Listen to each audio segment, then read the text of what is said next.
I'm so excited to see everyone here. You can text your buddy and tell them we got some chairs left. Tell them come at just at 6 o'clock, they'll get half price. No, just kidding. I wanted to say, Ani Bojo, Gapimoteski Skoledish Nakaznio Nakon Jiva Makwando Dem Nij Medewin Nahiao Squayo. My name is Tasha Beads. I'm a professor for the Department of Indigenous Studies, and I'm really excited to have you all here today. I want to say welcome to Anishinaabe Manjitwin, the continued spirit of Indigenous studies. We're celebrating the movement of Anishinaabe Indigenous thought, heart, reality, and spirit in relation to the discipline of Indigenous studies, while acknowledging the contributions of key knowledge keepers and change makers from across Turtle Island who had their beginnings right here at the University of Sudbury, particularly those who were at the forefront of our collective Indigenous revitalization and resurgence movement. As many of you know, the University of Sudbury is a bilingual, tricultural university based in the tradition of the founding Jesuit fathers. From the onset, the university has been committed to promoting the traditions and cultures of Indigenous people in the light of truth and reconciliation. The Indigenous Studies Department has played an instrumental role in the growth of the University of Sudbury and in the education of non-Indigenous people since its inception. In the mid-1970s, I was just a babe. Oh, I just dated myself, didn't I? In the mid-1970s, Dr. Jim Dumont, Dr. Edna Manitowabi, Dr. Art Solomon Ba, Dr. Ed Newberry Ba, Dr. Tom Alkus, Dr. Nahum Kanai, and others who came through the doors of the U of Sudbury, such as Dr. Marianne Corbier, who's in the house, Dr. Emily Ferries, Dr. Anthony Hall, Joyce Pitawanakwat, Lena Ojikba, Nicholas Deliri, Margaret Young, Maureen Manitowabi, and Mary Recollet helped, yes, we did that!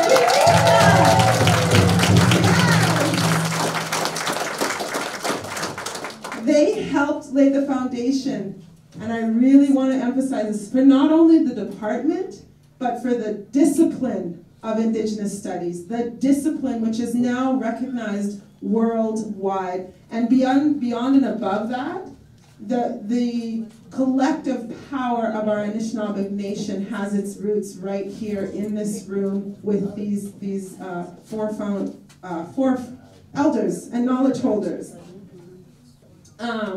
So they have had an impact not only locally, nationally, and internationally. In addition, we're celebrating the University of Sudbury's Indigenous Studies program 45th anniversary. 45 years, everyone. Isn't that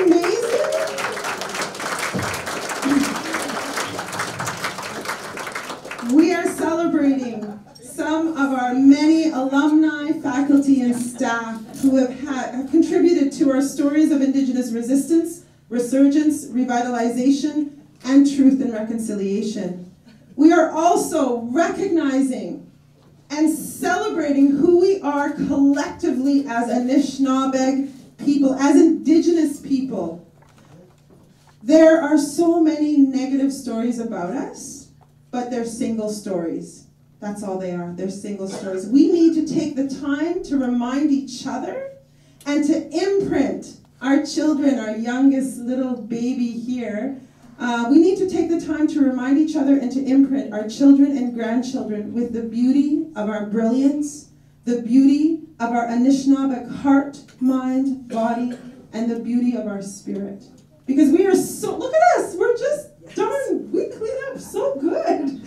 Look at you guys are all shining. We're so beautiful. We're just so beautiful and so handsome. And we need to look at each other and say, we are more than worthy. We are more than worthy. And we are here and we're not going anywhere. With that, I'd like to introduce Professor Emeritus, Elder, Activist, Anishinaabe language expert, Dr. Shirley Williams. Shirley is a member of the Bird Clan of the Anishinaabe and Ottawa First Nations of Canada. Her Anishinaabe name is Migiziokwe, meaning Eagle Woman. She was born and raised at Wigwamcong, Manitoulin Island, and attended St. Joseph's Residential School in Spanish, Ontario. After completing her Indigenous Studies diploma, she received her Bachelor of Arts in Indigenous Studies at Trent University and her Native Language Instructors Program diploma from Lakehead University in Thunder Bay. Shirley received her master's degree from York University. Woo! Dang, Shirley! In Environmental Studies. In June of 2004, Shirley retired from the Indigenous Studies Department and now holds the title Professor Emeritus. She's a well-known water walker. She worked with our late auntie, Nokomis Josephine Ba, and she and her niece, Liz Ozwamik, organized water walks all around the Kawartha Lakes. And so Shirley is going to be starting us off in a good way. Followed by Shirley, we have an honor song sung by Young Thunderbird. We have our young people at the back of the room there. That's Debbie Plain McGregor from Shuckamaquay. I don't know where she is, but oh, there she is. Has brought their young Thunderbird drum group, and we are comprised of Bryden Kuenzi, Cody Ozwamik, Dakin Pitawanakwat, Mishin Kagege, and Braden LaChapelle, and we're joined by Nimki Ozwamik. So I'd like to hand the mic over to Shirley, who will start us off in that good way.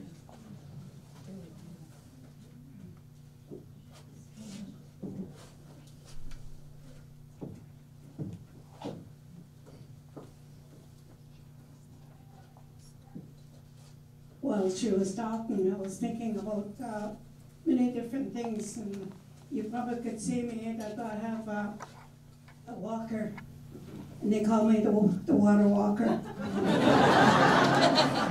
Isn't that funny? Yes, before I begin, I'd like to tell you a story about Josephine. We had asked Josephine to come to Trent University, you know, to do some of the talks in the different communities. At that time, we needed funding. So we went to, they sent us, actually the Sacred Water Circle. They were the ones that was looking for funding. So they're helping us. So they sent us to this funders, and the funders were all Jagnash. So we went, it was like a tribunal in the front there, we had to stand in the back. And so there was 3 of us there, so we had to state our case.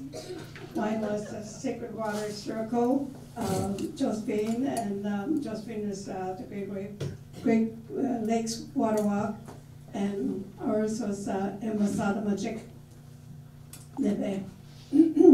So we were stating our case to these people, these ladies, you know, with suits and everything else, and we were wondering, you know, what to say, but we stated our case anyway, and to tell them. So as we were, they told us that we could now leave. So as we were walking out, I started to laugh. I said to Josephine, and when I go there, I'm not scratching against the stabian, but we'll kiss to see me when I was saying. I said, I wonder if these ladies really understood us. I said, you know, neither one of us can walk. I said, Dorothy Taylor, she was in her wheelchair. Josephine was with a cane. And I just had my hip replacement, and I was walking with a walker. So, oh my God, Josephine laughed, you know, and Dorothy doesn't understand too much of the language, you know, so I had to tell her in English. It's so much, it sounds so funny as it's more in the language. So that I tell you as we're going to go to the water walk. Anyway, on a serious note, Miigwachki kweshme kuignot mundoksa kishamne doshlamina chubishat. Miigwachen meko sanongo kishamne do mankimino hom the bang mandas some bemachine now. Memdige negas wabnong nekia. What's a make say pombesu tema majidot mandas segdene munanen miigwachen meko. Geodnekia surjaun geodnekia so oskashina ne be gegan hakune no nekia wenani wet Pinanagden ng game on the new Nikiase. Memdige, ki not mo yang segi gun kalagong, minagi gong and dadong. Memdige, economag yang, ani was shen yang, someone taking. Geod Nikiase, Apagishmak Nikia, Geod Nikia, so Nim Kibineshi, Gay Nani, Wicken, and the man the subject on the bed. When Sabato, someone the cake can I get women and swimming again. When the go, when the Watson Tipo, when I as our kickman baking. Me watched me go again, Yaban and Kian Manda.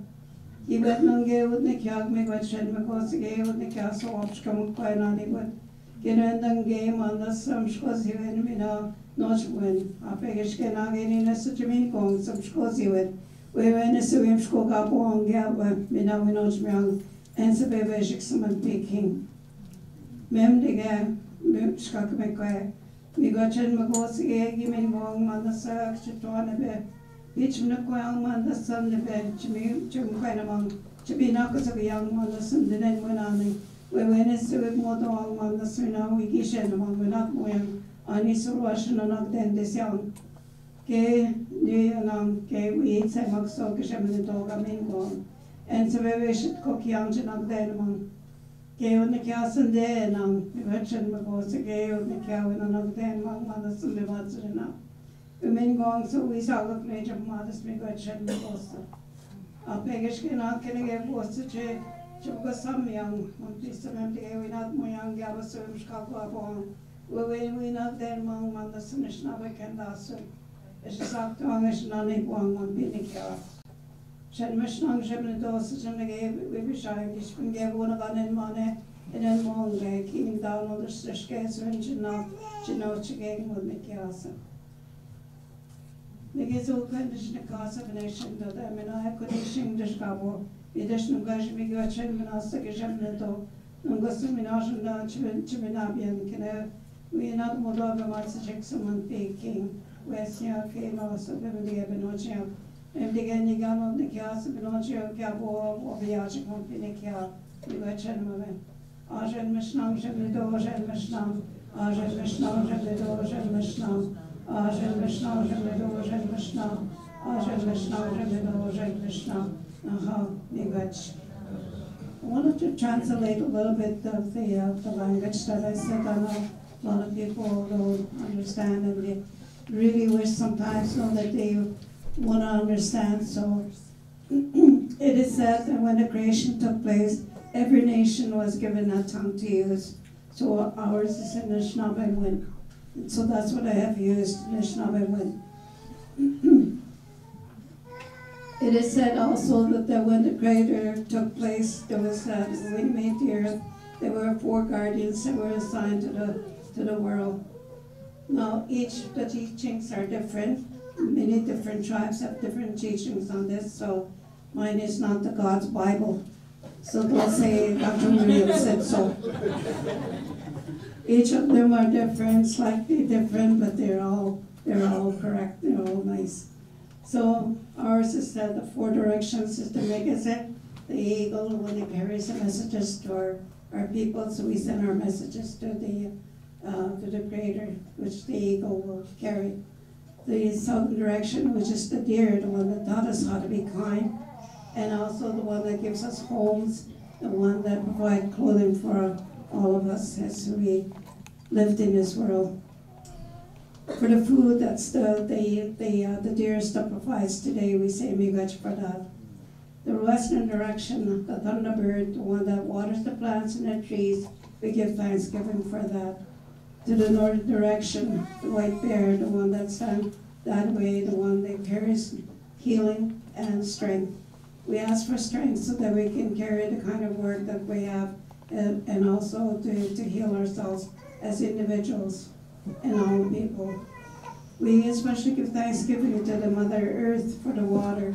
And when we drink that water, we think about to purify our minds so that we can live in a good way, to cleanse our minds, so we can make the good decisions in our life, how we carry our life.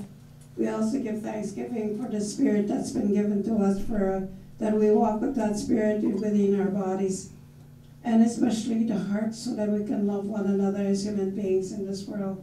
for all of these, and if I forgot something greater, please, you have all the success in the world to fix what we didn't do.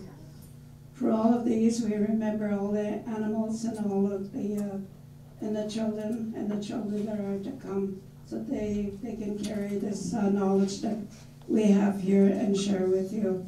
For all the good things that have been said here for the last 2.5 days, and this the third day, we give thanksgiving for that, and thanksgiving for the joys and the things that we shared together here, that we may grow and walk in a good way. So we ask for mercifulness. So be blessed.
applause for those young boys carrying that bundle already, giving of themselves to all of us and to their community. Again, they're from Shkakamikwe. At this time, I would like to find my notes. At this time, I would like to introduce our MCs for the night. I'm really so pleased, and I have to tell you, both of them agreed to come immediately. There was no hesitation.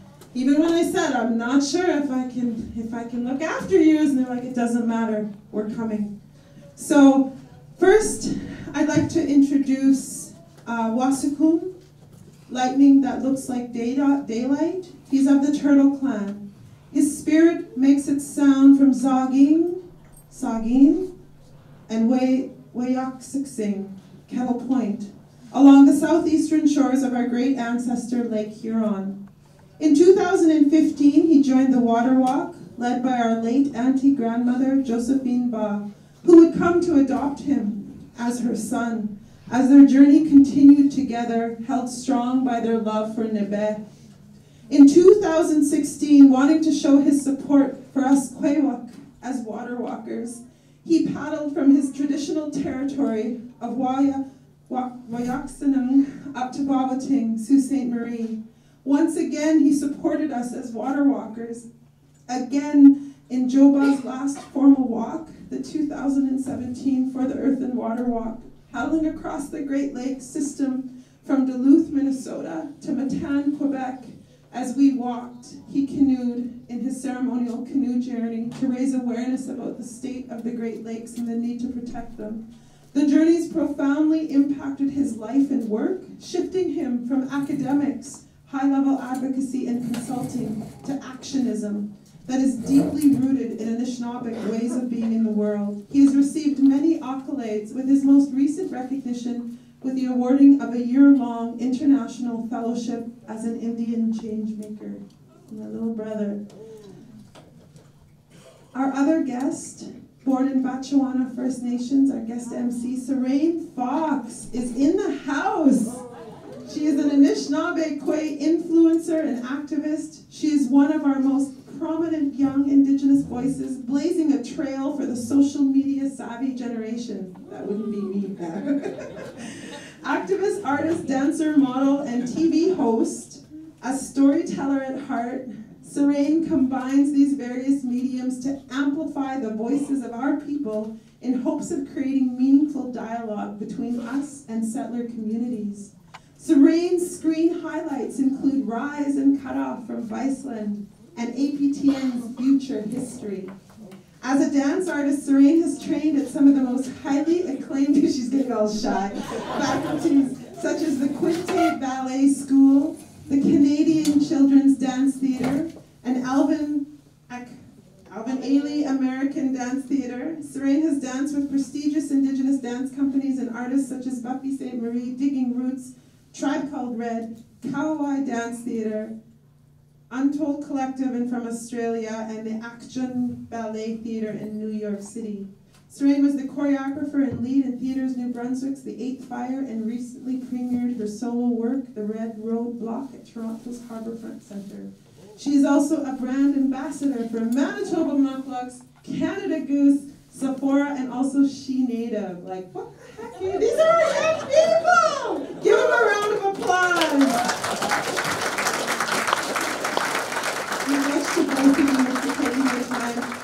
I know their schedules, and they're very, very busy. Oh, my Ogama Place calling me.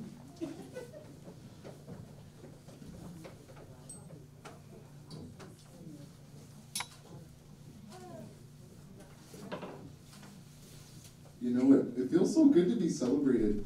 It's not usually in our way as people to really boast or to be lifted up so high. I just feel a little bit elated.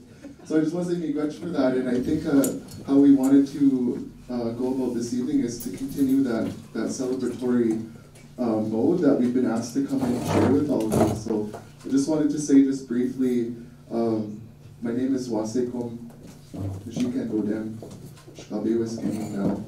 I'm just a helper. That's where I belong, way in the back. But sometimes we get asked to come up and stand in the front, and it feels really good. But it also feels even better to know where our place is in community, and in that way, I just wanted to pass it over to the co-host here and hear a little bit about who you are from your own voice. You bet.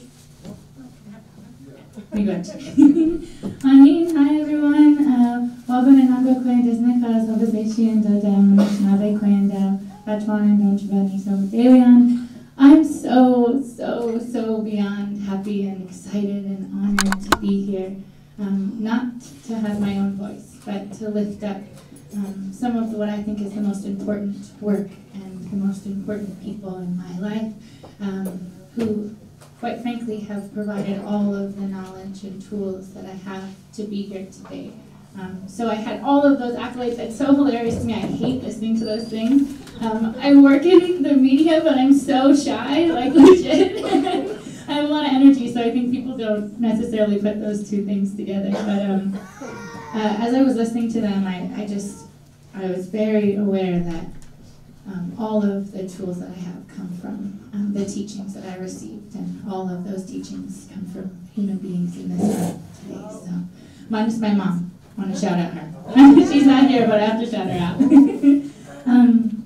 So I'm just really excited to be here, and I also want to thank you, Tasha, for making this all happen, and each and every one of you who are here.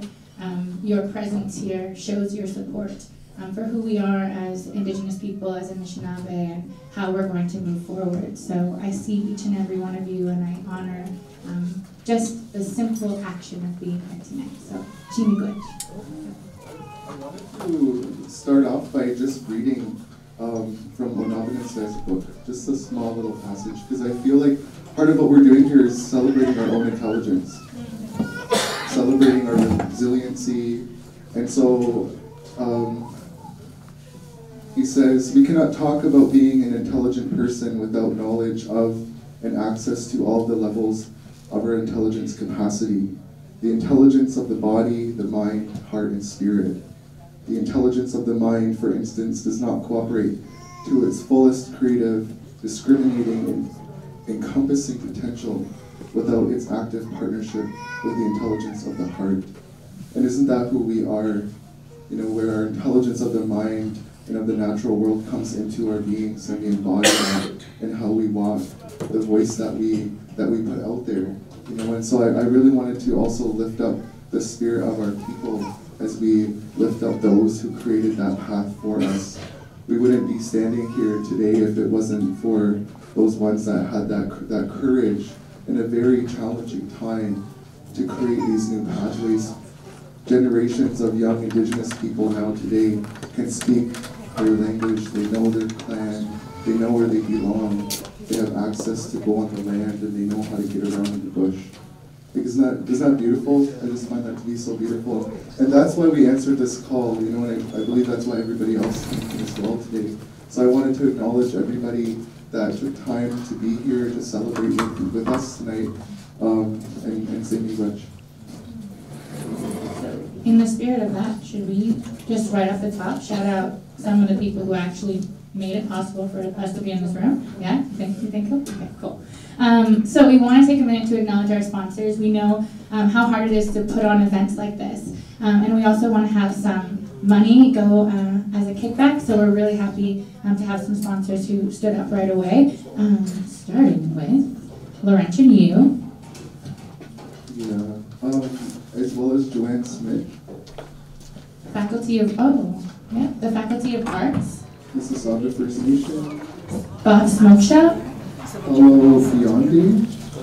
Wanapati First Nation. And also, I want to say another shout out to Tasha Beams, who got everybody together. She's an incredible organizer for so many of our events. Thank you to all the sponsors tonight and the last couple of days possible. There's a few more, right?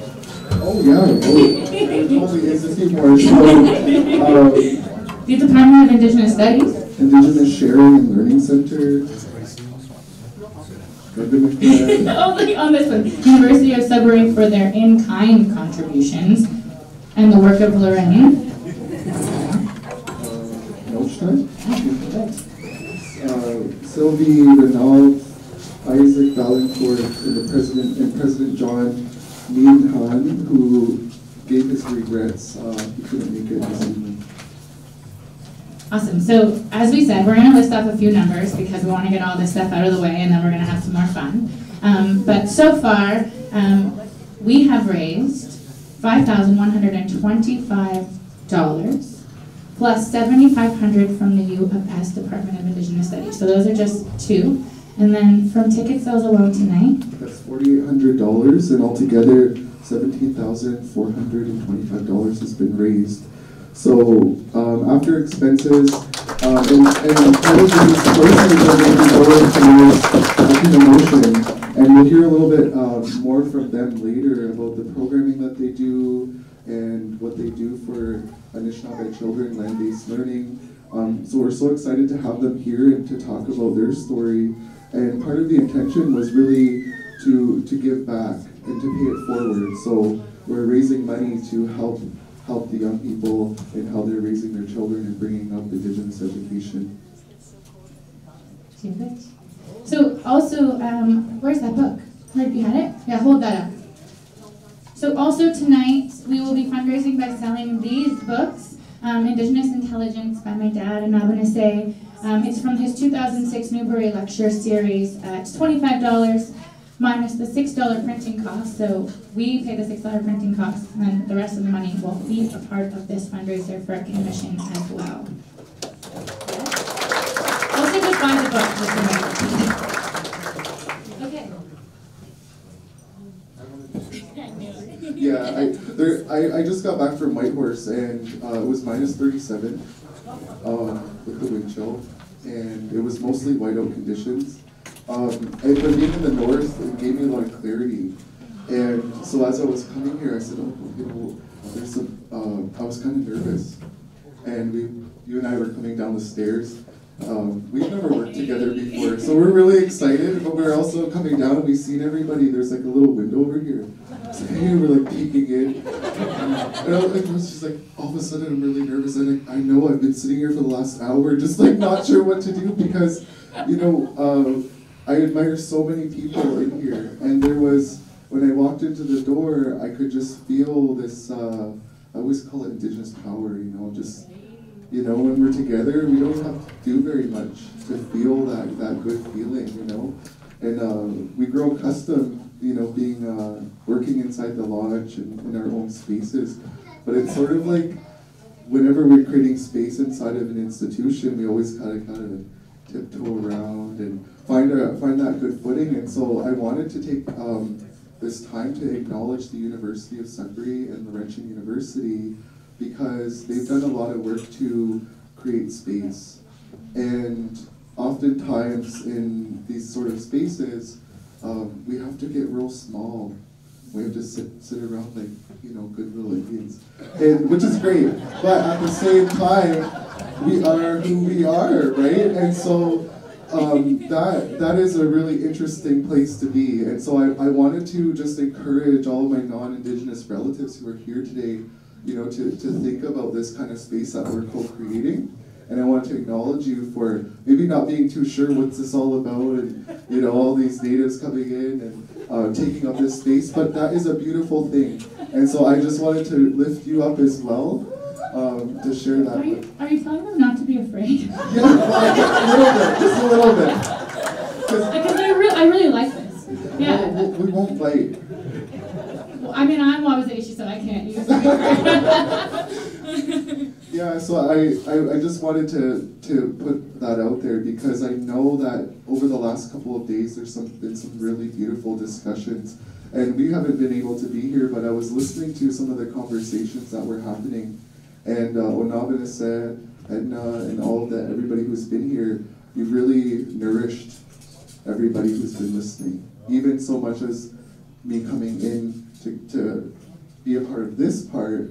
I heard so much that people are sitting with in their hearts and in their minds, and that's what was done, many years ago, and it's still continuing to happen today. And so I wanted to just acknowledge that, and as well,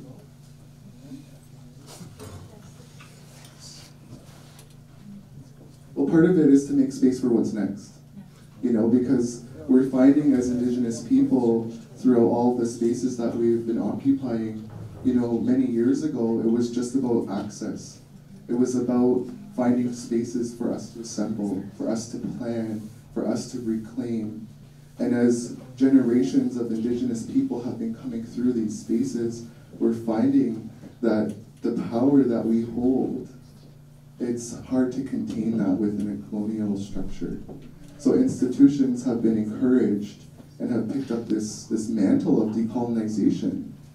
And that's a really beautiful, but also very sobering and hard work to confront colonialism in very entrenched ways. And so that's one thing that I wanted to also offer up, is that we're making space by celebrating, by stopping to say, look at these beautiful Anishinaabe people who have created this pathway for all of us. And we're taking this moment to celebrate, but we're also looking ahead. And that's one thing that we're always encouraged in Abiyant, to look ahead, to prepare for what's next. And it's really beautiful that we're able to be here and celebrate Akin Emotion as well, and to support them, because we're making that connection into the future. And we're actively investing in our future. And just with the community partners alone, we've been able to raise a good amount of money to support that, to say this is what's meaningful. And a lot of that support is financial. That it makes a big difference when you can say, we believe in you, we encourage you, here's some zhonya, do your work. You know, like that sometimes that is just the simplest thing that can be done. And so I wanted to offer that as well, that we're moving. And that's what Edna always encourages us, keep moving, pick it up, move with that life, and carry it forward. And so even just by the way that this space was set up, it's in reflection of those teachings that we've been given. And that's a really beautiful thing that I observed as I was coming in. So, what is Akin Mission? You guys, if you don't know, you must be wondering, like, who are we giving this money to and why? Well, they are a land-based immersion school with a really strong focus on language and traditional teachings, and they have no capital funding. So that means they rely completely on donations and us. They rely on us to make sure that there's a place for those young people to go. And I'm reminded of one of my favorite parts of the creation story. And when Anabinase tells it, he always stops and takes a moment in this one place. And I wait for it every time. And it's the part when we're thinking about the kind of being that Creator was seeking to create. And when Creator, he, she, thought about Anishinaabe, he, she sought to create the most beautiful being that ever existed. And so one of the teachings that Anabinase provided for me my whole life was that I had the power to look into the mirror every day, and the responsibility to look at myself and to say that you are the most beautiful thing that the Creator ever sought to create, because you are Anishinaabe. Yeah, right? Anabinase, care of thousands and thousands and thousands of years of creation. But I think that, I used to say that and people didn't know it.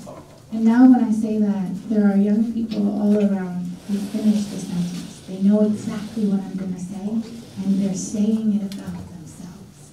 And that's the kind of impact that our own school, our own ability to interact with our kids has. And so we're in this institution and we're talking about all of the ways that we have been able to bump up against the walls and create space for ourselves. And I also want to remind us that we can do it outside of these places too. And that it's so important for us to reclaim those spaces and for our young people to be on the land and for them to be engaging with who we are in a way that we have always existed.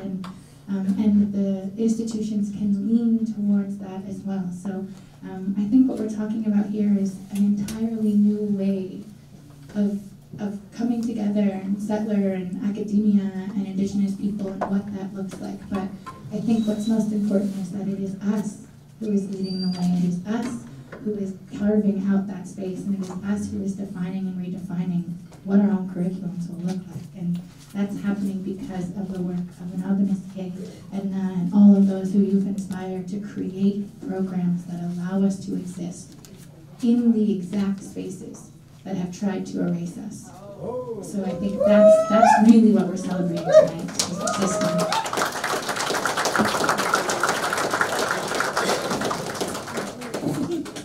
Well, I want to introduce one of our dignitaries that just arrived. But before I do, I'm going to get a little bit more political. Well, because he's a Gima, and I have a great deal of respect for him. But we're here today also standing in various forms of solidarity. Solidarity with the water, solidarity with each other. We're coming back into this time where we've taken off a lot of these colonial layers, right? And we're starting to see with clear eyes. And we're starting to really recognize that, in this room alone, we have the answers that we need. And we're finding ways to break that back together so we can become strong for these young ones. You know, and there's been this sort of sentiment and some words that have been shared. They say that reconciliation is dead. And I think it's dead for the people that it was never alive for anyways. But the people that have been actively invested in reshaping our collective futures is very much alive still. We have to reconcile with ourselves. We have to reconcile with the states of being that govern all aspects of our lives, you know? And I feel like that work is very, very important, especially in the context, in the space that we're in right now. And so I wanted to share that because we have a ways to go yet. And we were hearing these last couple of days about the preparations, all of the thought and all the energy that was put into creating this path. We're celebrating 45 years of the University of Sudbury's Indigenous Studies program. I think that's incredible, that there's been this active and very meaningful path that was intentionally created. And there's so many pathways that have been created over these last 50, 100 years for us to still be here. And so I wanted to offer that up, but as well I wanted to offer up, or ask if Chief Duke would come up. He's the chief of Wequemco, and we wanted to ask if you would share a little bit in celebration of tonight. We have you on our list, so we're going to put you on the spot. And we're so happy that you made it. We used to be putting you on the spot anyway. All right.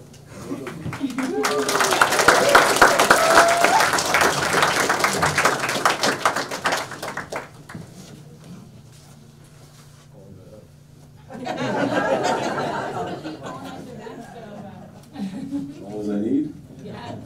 Well, I don't want to get in the way of food, but jag kan ge någon de moja kinoa pakadek. Mig watch den dem gay no ma pi nang god magidik. Nishin man deshtig. Na gazo den nindak. Akchen na mo wat nishnaven. Chet ya wo na de magyok. Keno magyok. Mi engine ma de being mopi. Aska we talk me. You geni Gina Ogi Odoageni Benjamageni. You geni Gaja Gigan with a Swin Shabbat Quilk, Mobini Kyan Jabajik. You can also Gaja Gigan. You Mami Quen Mark. They know Nakia. So good evening. Good, or afternoon, evening, whatever time it is now. It's been a long day.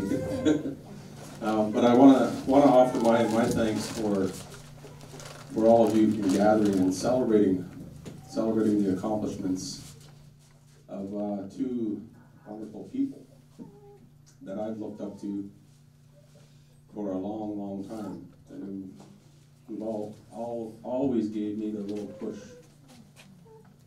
Showed me the way, showed me where I needed to go. And I'm very thankful for that. And it's very nice to see the celebrating going on well.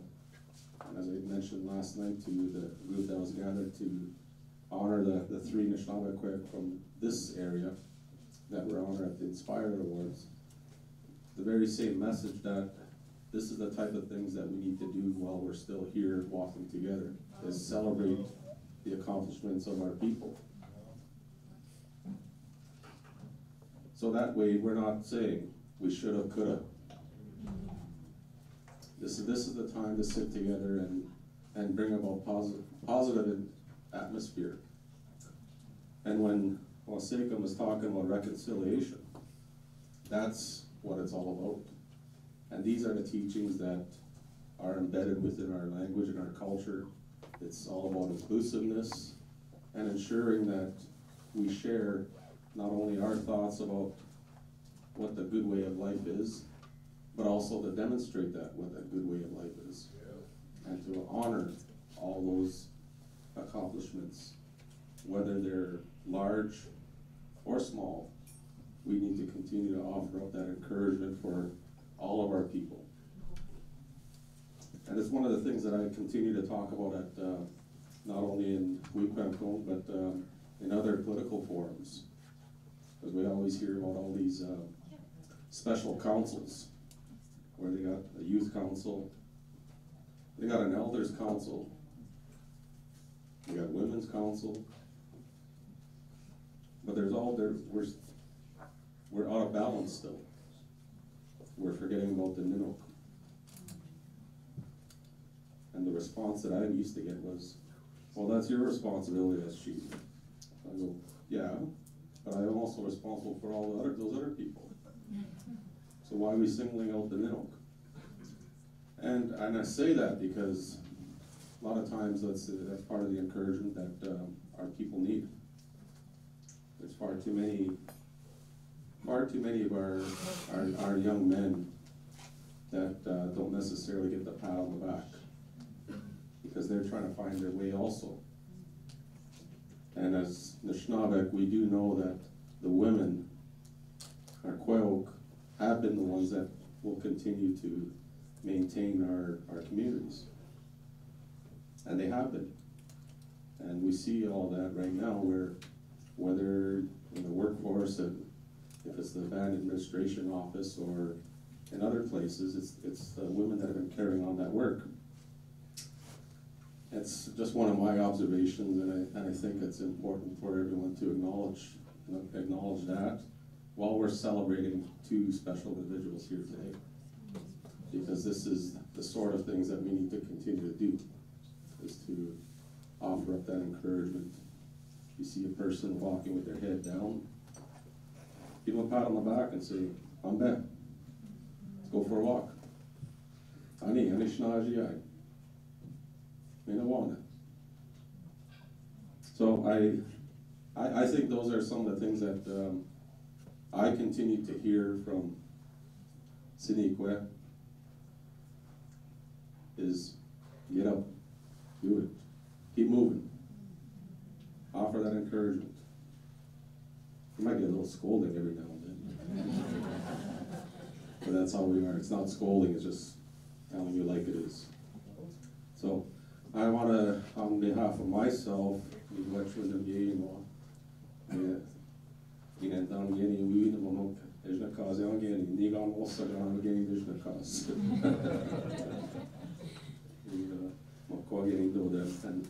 it's great to see this gathering here also.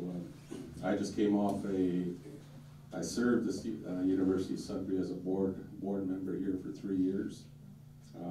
However, it was too taxing on my time. I couldn't make a number of meetings, so I decided to take my name off and representation. But there is a lot of good work that's happening within this institution, and as you can see, for the last 45 years, they've had a lot of wonderful people that have been guiding it along, and I know that with the partnership with Laurentian and knee ties over here to Ray. Ray's newly hired, newly minted, started last 6 weeks ago or so. Yeah, so Ray's been going around getting the lay of the land and talking about starting up some interesting programs. So I think those are some of the things that we have that ability as some of the leading thinkers in the Anishinaabe world to help support the people that work within the institution, like Ray and like Tasha and others who support these places here in the whole Anishinaabe. So with that, I want to say Chimiwech for everyone and for allowing me a little opportunity to say thanks for you for gathering here and honoring two great individuals. Chimiwech.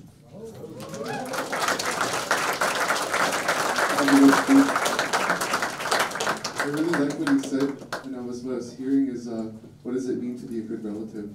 And that's something that's been, I've been hearing a lot of, is like, how do we walk alongside one another? So I just want to say much for your words and for sharing that. So our next, we just have a few more speakers that we wanted to come and offer for them to come and offer some words. So we have the interim AVP from the Department of Indigenous Studies, Shelley Moore Frappier. Are you here? Yeah, would you come up and share a few encouragements as well?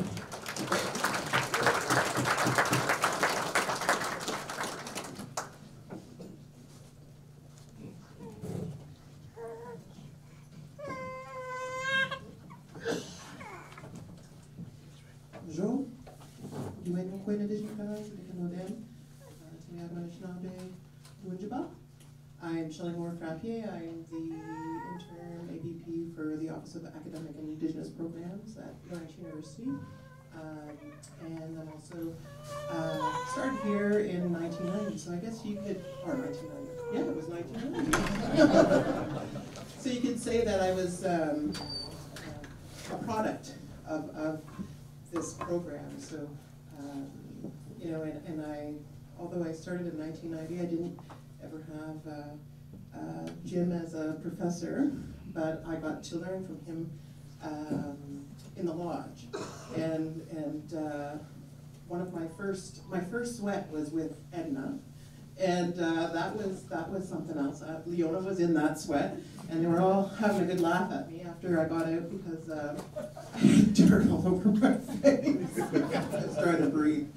So, so you know, these are the teachers, and you know, when you're thinking about education, it's not just about the education in these four walls. It's about the education outside of this place. But it was the relationships that I made here that allowed me to do that. So I want to you know, acknowledge some of my professors here. Marianne, who was my Anishinaabe Moan teacher.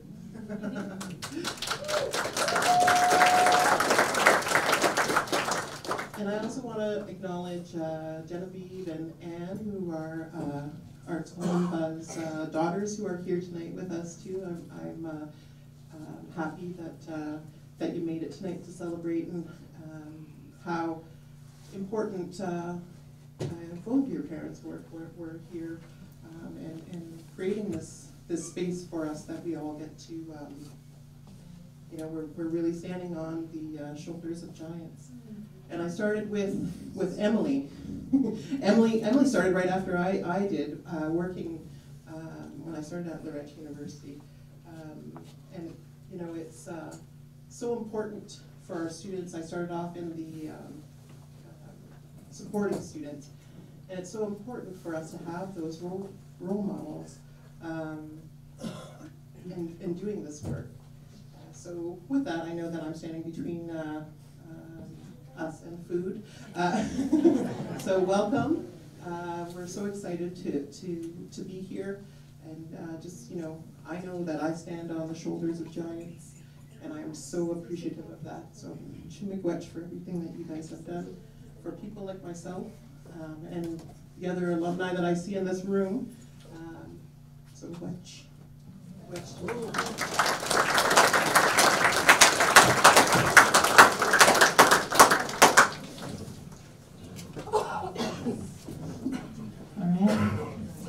So I want to second that. I know that you guys are probably hungry. Mijam is coming up, so a few more very important speakers we want to invite up.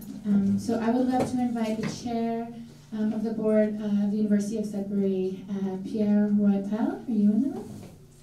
Yes, awesome. Would you come up and say a few words?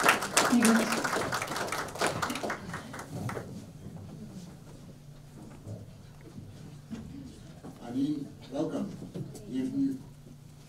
I have enough experience to know that when you're standing between what's going to come out of the kitchen and all of the speakers, I will be as brief as I can. My name is Pierre Roy-Pell. I'm a teacher, basically. I taught for 30 years in the French language system in Ontario. My title right now is board chair. I've been a member of the board since 2012. So as a teacher, I can identify, just as you can as well, I can identify those contexts in which there's teaching and there's learning happening. I can tell you I was here on Thursday, I learned a lot. This evening, I am learning a lot, and I appreciate that. I want to point out Professor Ferry's I'm sorry, Professor Dominicis spoke on Thursday. You have to get used to that title. Spoke on Thursday quite eloquently. Professor Emeritus Dumont, thank you very much. I learned on Thursday, and I'm also reading. I have my copy on the table of your text that dates back a few years. Professor Emeritus Williams, thank you as well. Will Morin, where is he? Good morning. He's back there somewhere. He's hiding. From whom I learned as well at the beginning of this academic year. I'm here this evening as a representative of the Board of Regents, but also of our President, John Meehan. You heard a bit earlier on that he is unable to make it this evening. I wanted to explain why he was unable to make it, because he mentioned it on Thursday. Both his parents are presently in hospital in Nova Scotia, so he was called back on a family matter, obviously. But he did share with me a few words that he wanted me to share with you. We are, and I'm joining John here, we are very happy to welcome you all here to the University of Sudbury that defines itself by its bilingual and tricultural tradition, its Jesuit heritage, and its long-standing dedication to promoting the culture and traditions of Indigenous people. From early on, this institution has recognized the importance of Indigenous knowledge, culture, and people from the Métis perspective, and of educating anyone and everyone on these topics and realities.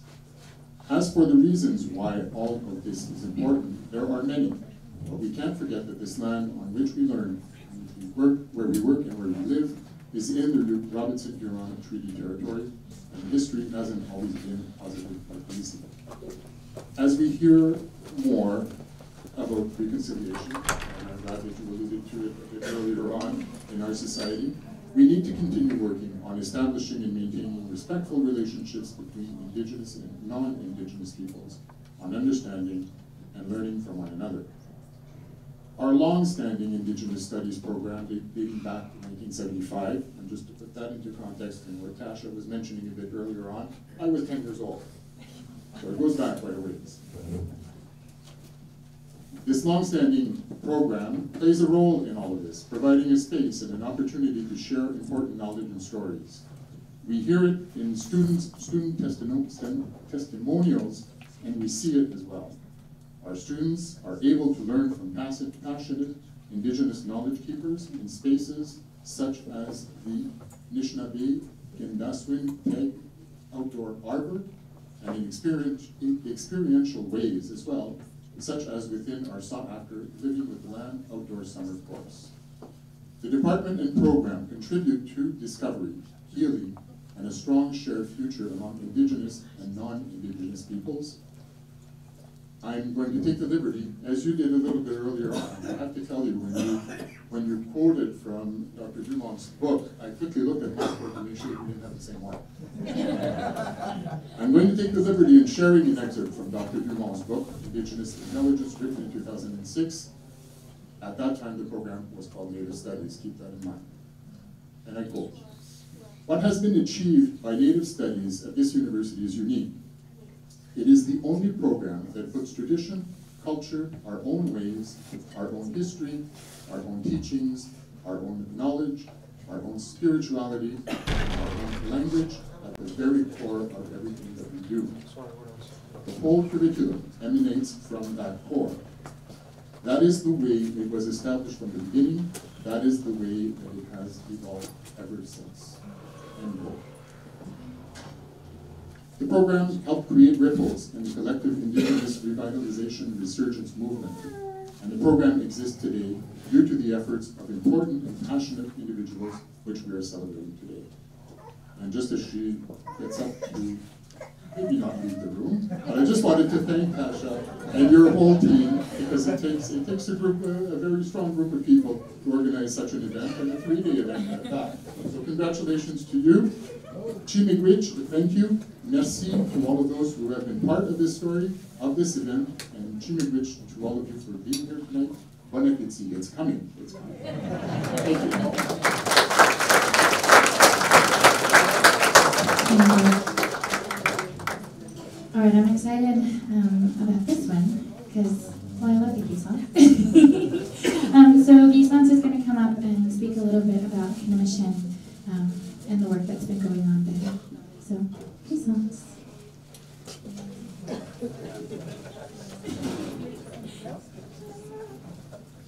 Bonjour, je vais m'amener là. Parce que nous playing this because of the shishi and them. The shinabi playing down. So we dey on a playing down. We can come in doing the bar. All day, or mama came. Be asked to be look. Want to just talk a little bit about a Kinamashen, but of course, before I do that, we have to go back. And so, being in this place last couple of days, lots of memories of my childhood.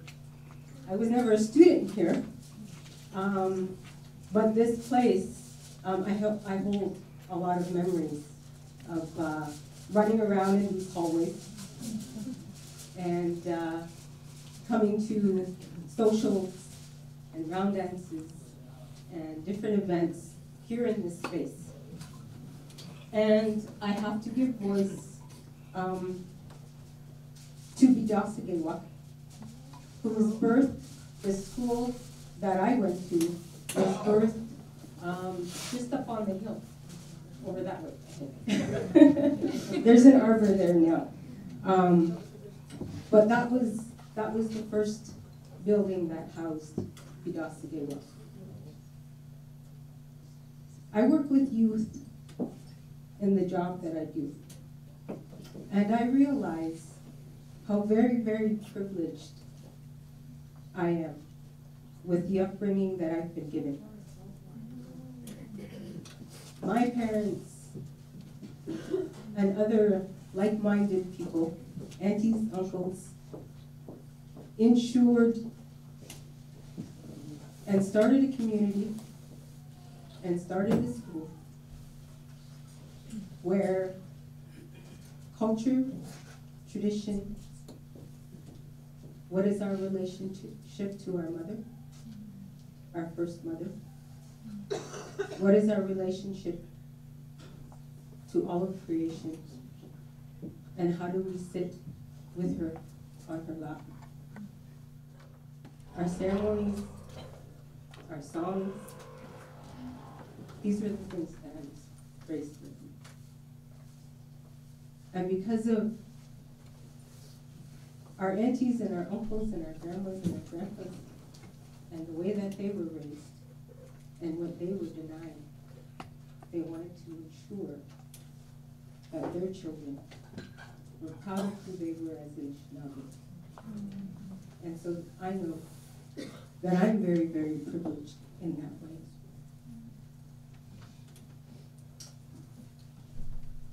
Bidasagewak was a school that was started, and our teachers were our aunties and our uncles and our parents. And I also have to remember and give recognition to the Red Schoolhouse, St. Paul, Minneapolis, Badwodong Benesi founded that school, Wandering Spirit, Auntie Pauline Church, Werner Hopper. Those are the ones that I want to acknowledge. It was recently when there were several of us who were wanting to find something because we saw our own children struggling in the school system, not having a safe place in the school system, not feeling like they belong. And how are we going to create a place for them? And so I want to acknowledge Julie Pemagongo and her family.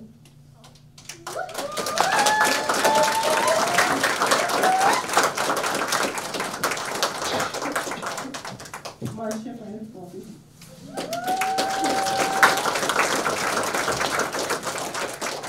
She works now with us at Strathmore, and we're still very, very happy. But before then, she worked in CAS for many, many years, and she saw the struggle of our young people. Dimitri Ashwashide is another one who is not present, but he is part of our board as well. And Lisa. What's her last name? Cromarty. And so those were the ones. And but of course we had to again go to our knowledge keepers, our language keepers, and ask for that guidance in that direction. How do we begin? Asking Uncle Stan Pelche to give him tobacco, and because we knew the first place we had to begin with the name. Akenamotion is talking about the teachings that we get from the land. And wanting to create a space. When we started, we had our lodge. We have our lodge. We had about 5 or 6 students. Some of them were my grandchildren. And want to acknowledge and think about as well, and I don't think they're here tonight, Mary Lou Manitowoc and Cottney Kaboni Miigwech. They were our language teachers for our little ones. And wanting to continue that dream and being able to give our children a place where they can be proud of. And we need to start with our children to revitalize our language, because it's our language that we need so very much.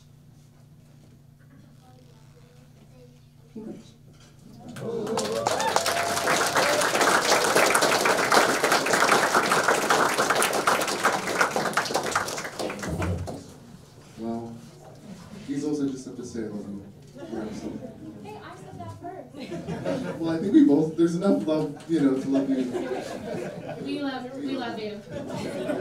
And all of that work that has been done, I was able to visit Akenamotion just briefly, and the space that they're making over there is just so beautiful. But now we finally get to eat. And so what a good way to go into that, our own self-determination. And before I start talking a little bit about the food, we have some helpers who are going to be making sure that the elders are fed and our distinguished guests are fed first. But just before I invite, well, I guess you can come along. Yeah. On the menu, Hiawatha sends her regrets, and her Auntie Bev is here. Everybody can say hello to Bev and her team. She didn't want to share too much, but on the menu we have Indian corn and bean salad, rabbit stuffed mushrooms, maple glazed wild rice, and berries. And I just wanted to share a little bit about, a lot of what we're talking about today is about Indigenous excellence.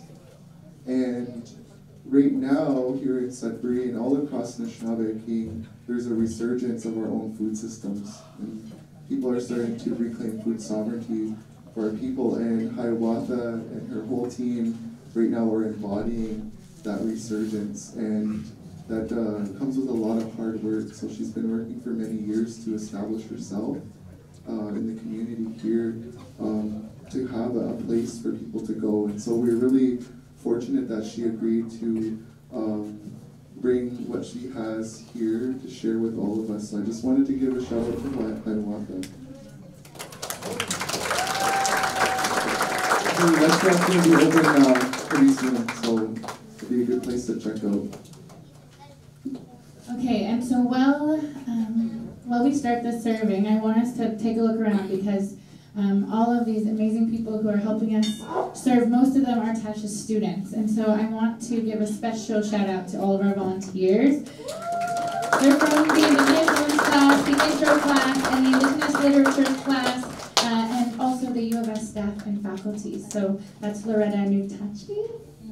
Nutachi? Okay, awesome. Yeah, so be good for everyone for your help. And thank you for helping us to get some new gyms. So now we're going to figure out how the rest of us eat, yeah? Yeah. Okay, it's going to be a buffet style. And you're going to call out the numbers?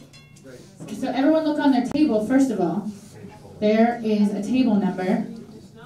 Yeah, it's in Anishinaabe. So find your table number. Find someone at your table who can understand or speak the language. Or borrow someone who can. Or bring out your Google really quickly. All of the above. And Edward's going to help me to call out the tables. But how's that? So our first number is Magic. Just before we move along, I wanted to invite out the kitchen crew. Can somebody go and get them? Just so we can give them some acknowledgement and some thank you for that delicious food. That awesome food.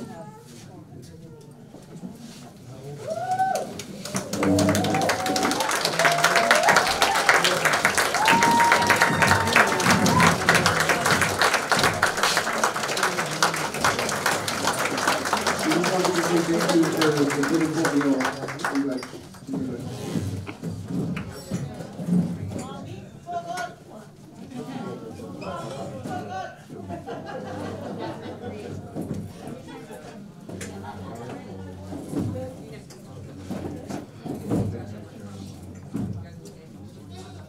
Tasha mentioned in her opening words that there were some really important allies that helped this path come forward. And so I wanted to read their names again and just give them some acknowledgement. So we have Dr. Ed Newberryba, Dr. Tom Elkos, Dr. Anthony Hall, Dr. Nahum Kantai. And so these were the forerunners of truth and reconciliation. Before we sort of had this buzzword, there was people that were actively creating space, and so we wanted to acknowledge them. As well, there's a few of our relatives who are here, and some that have gone on, and their relatives are here with us. And so we have a few special things that we would like to do, and so we're going to call up Phoenix, my special little friend Phoenix over here, and Tasha. And we wanted to create this opportunity, and I want to invite everybody, each and every one of you, from that, from your full belly and that good place in your heart to help us create energy.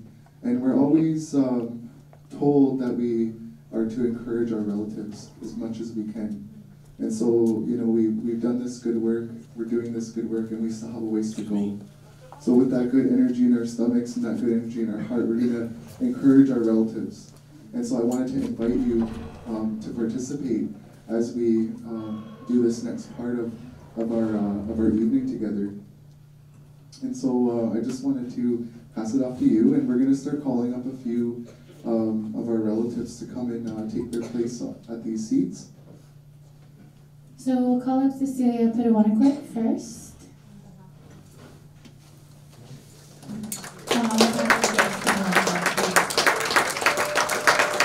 And we'll call up Angel Ojig on behalf of Lena Ojigba. And we'll call up Lex Sweetung on behalf of Art Solomon Ba and family. Oh, sorry, that's right, you're right here. On behalf of Nick DeLeary, please, Miigwech.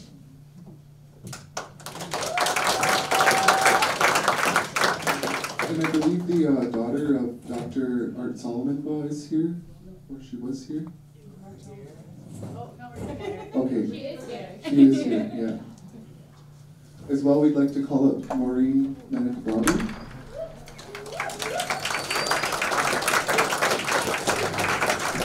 And of course, we'd like to invite up Marianne Corbier to come and sit with us.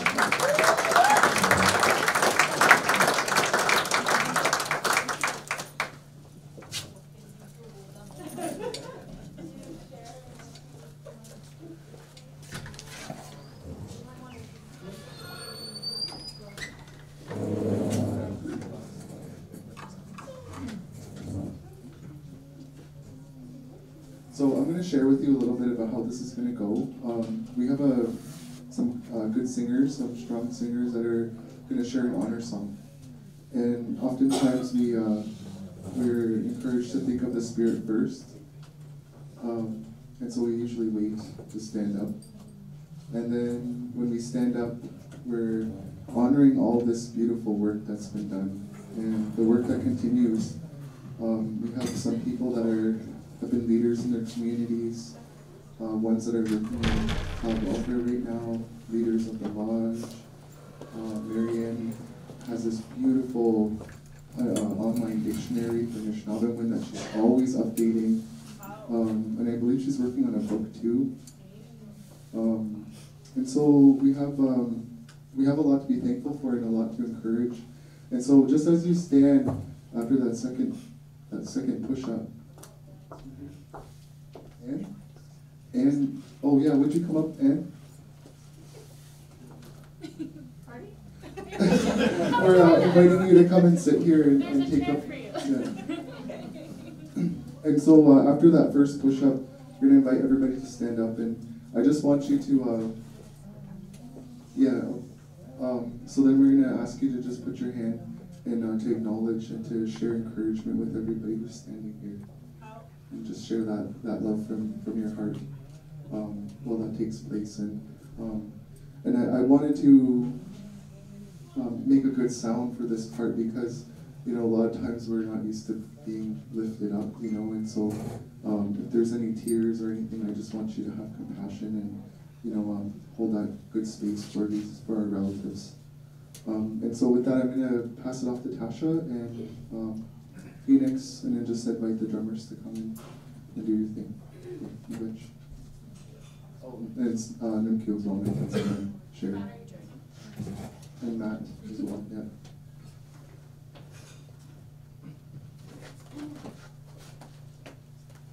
You guys can talk now.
I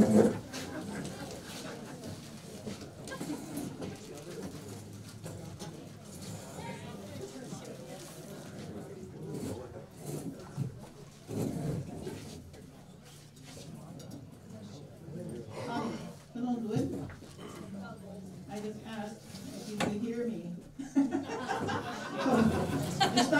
Another Nishnaway lesson. Anyway, just a few quick words. For those who are wanting their language back, keep at it, you'll get there. Since my 30 years here, I have met a number of adult learners who have gone far. Some of them now have organized, as you heard, Kinomotion. There's another one here that took place here in the University of Sudbury last summer for the 4th time. Eshkinishnawemjik.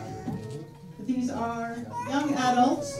Some of them never got a chance to start learning their language until they went to university. Some of them were at Trent. Some came here, others elsewhere, and they have made great strides. So don't give up. It's possible. You just have to keep at it. That's all I want to say.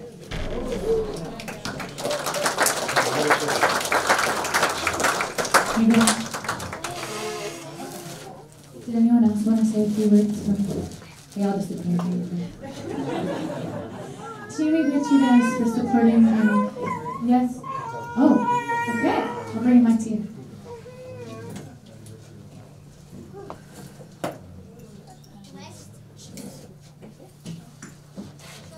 Bonjour, on va voir ce qu'on a fait des écoles. Jimmy Wedge, we're bringing this together and for giving us the opportunity to celebrate.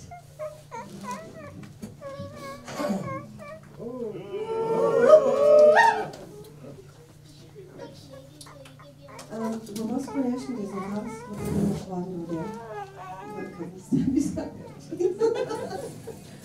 It's big, it's very big. Jimmy Wedge, you see.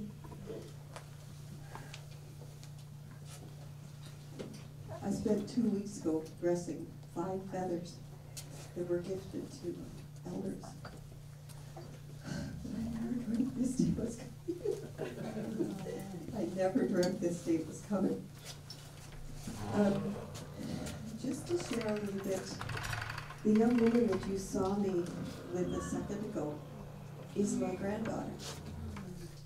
She's 4th generation in Solomon family here at Laurentian. And her mother and her grandmother on her mother's side are also alumni. So we've all invested a lot in this university and are very grateful that the university invested a lot in us too. I was just sharing with, I think, Tasha, or Shelley, that I remember Dr. Newberry used to come and sit on the lawn and talk to my dad. And then in 1970, that would be around the late 60s, early 70s, sometime around there. And then in 1974, because we used to ask my dad, like, what are they saying and what's going on in those meetings? He told us, well, you come for yourself and find out. So we did. And so over here, before these trees were as big as they are, I was nursing Mackenzie's father up there at the meetings. And the legacy that Dr. Newberry, my dad, Jim, all of the people who stood up and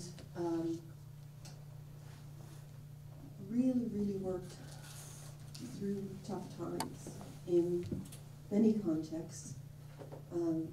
Certainly financially, time-wise, we have to really acknowledge that children of all of these people sacrificed their time so that those people who made the decision to walk ahead and forge that trail. Actually, I would say now, in the context of trail, they shot the rapids for us. to get here. And Auntie here was speaking about the water, and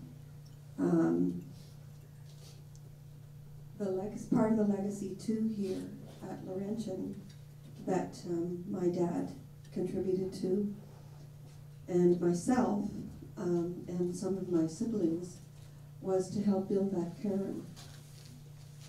Years ago when I was in Lodge one day, one night I went home. I didn't have a tent that time, so I went home, and I had a dream of my dad. He was walking at that cairn, and a clap of thunder broke over the house, and I said to my partner, my dad said to get my skirt off the line. What? And I jumped out of bed because I had washed my skirt when I came home in the evening, and it was on the line. But by the time I got through the house into the clothesline, that skirt was soaked again. But he came to tell me something big is coming. So get out of bed, get on your feet. And that's really what I see all of the people who have walked before us. Just get on your feet and get busy and do something and make it matter. So,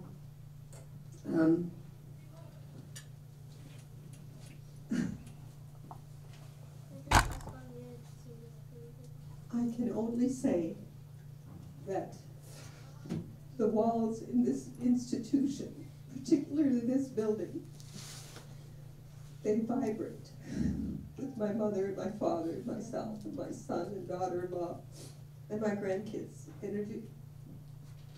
This is the room that her parents came to get married.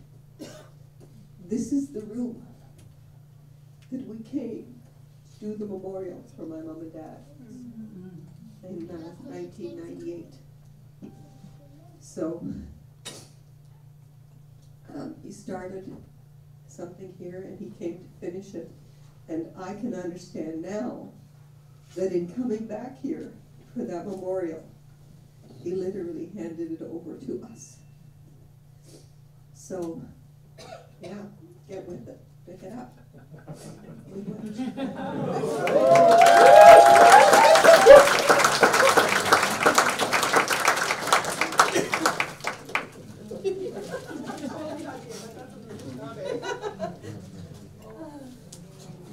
Is there anybody else that feels called to share just while we get this next part set up? I can have some help moving the chairs.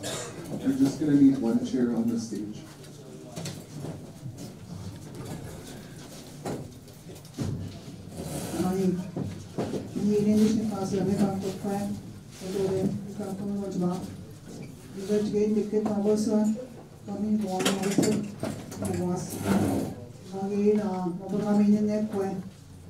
Nitais, Yavagamina, and Dr. Joyce, the Piton could not be able give me out and down, you know, my engagement. This Mavani, John came in out, the Martin. This one going to eat out on the picture of the kitchen and domination, you go to be out.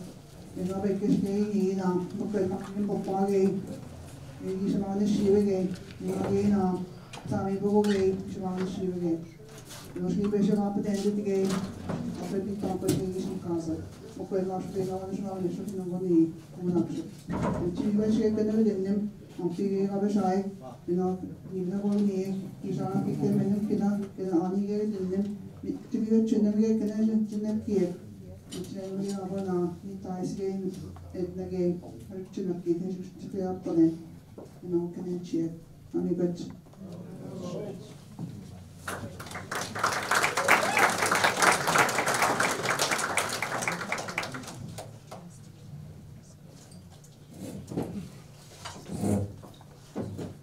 So we thought we could do something, this next part we're going to be asking a few of our relatives to come up, and we have some gifts that we'd like to give. I wanted to explain a little bit about what we're going to be inviting them to come up and share with us here, and it's something very special. And so we have some blankets that we'd like to give, and one thing that sometimes sometimes I feel like we give them too freely. We create these good moments and we say, all right, now good luck, good luck on your journey. And at least what I understand is that when we give somebody a blanket, when we wrap them up, and we say, we're going to keep you warm, we're going to take care of you, and that's what we call community care today. Because this courageous existence that many of our leaders, they live, they do so oftentimes with a great burden on their shoulders. They carry that for a long time. And we look at them, well, they're always, carrying that, and they carry it so gracefully and so beautifully. So this opportunity we have right now is to help to unburden them by saying, we're going to create this energy, and we're going to bring it together, and we're going to walk with you, relative. And the way that we can do that most meaningfully now is to encourage them. And so how it's going to go is Tasha and my co-host here, Serene, is going to be the one to give the blanket. And there's a reason why this chair is turned around the other way. Because I'm going to be inviting up some volunteers, friends, close friends and family of each person that's going to come and sit here. And hey, Will, can you be you want to do a demo? Okay, great. So after you get the blanket, he's going to go. So he's going to sit there. And this is a really great way that we can show community care and give encouragements. And there's a reason why he's facing away. So just quietly, with a few heartfelt words, I'm just going to come over and I'm going to whisper to him and share my encouragement. And it doesn't need to be a big long story, because there'll be people that will come up. And I'll just say thank you for everything that you've done, everything that you keep doing, and the ways that you tell the story, the ways that you make people laugh. It touches my heart, it touches other people's hearts so much. And then the next person will come, and then the next person. So this way that when we're honoring, we're also lifting them up in a good way, and their safety in this. So he can feel all those good things. And he could know that there's a whole room and a whole community behind him, encouraging him to keep going. Okay, and so that's what we're going to do next. Thank you. We're going to do that part next. And we wouldn't be anywhere without our songs too, so I wanted to encourage that as well. I think as this takes place, invite those songs to be there. We have our smudge. I know when this was done for me, I cried, and so I just want to also say that's completely okay as well. I never forget what it means to sit here on that chair. So the first person we would like to invite up is Dr. Emily Ferries. Yes, Dr. Emily Ferries.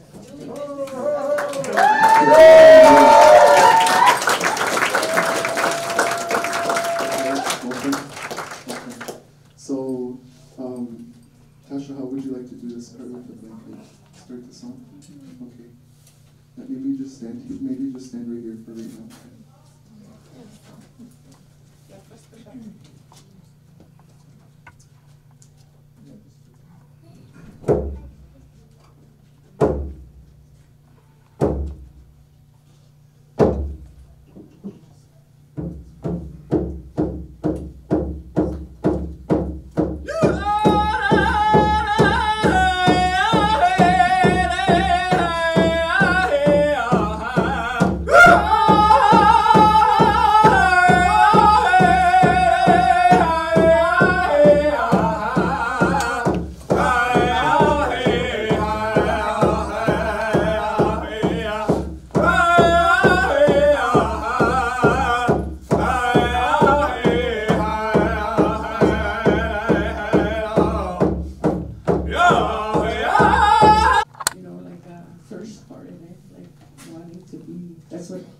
Stay grounded.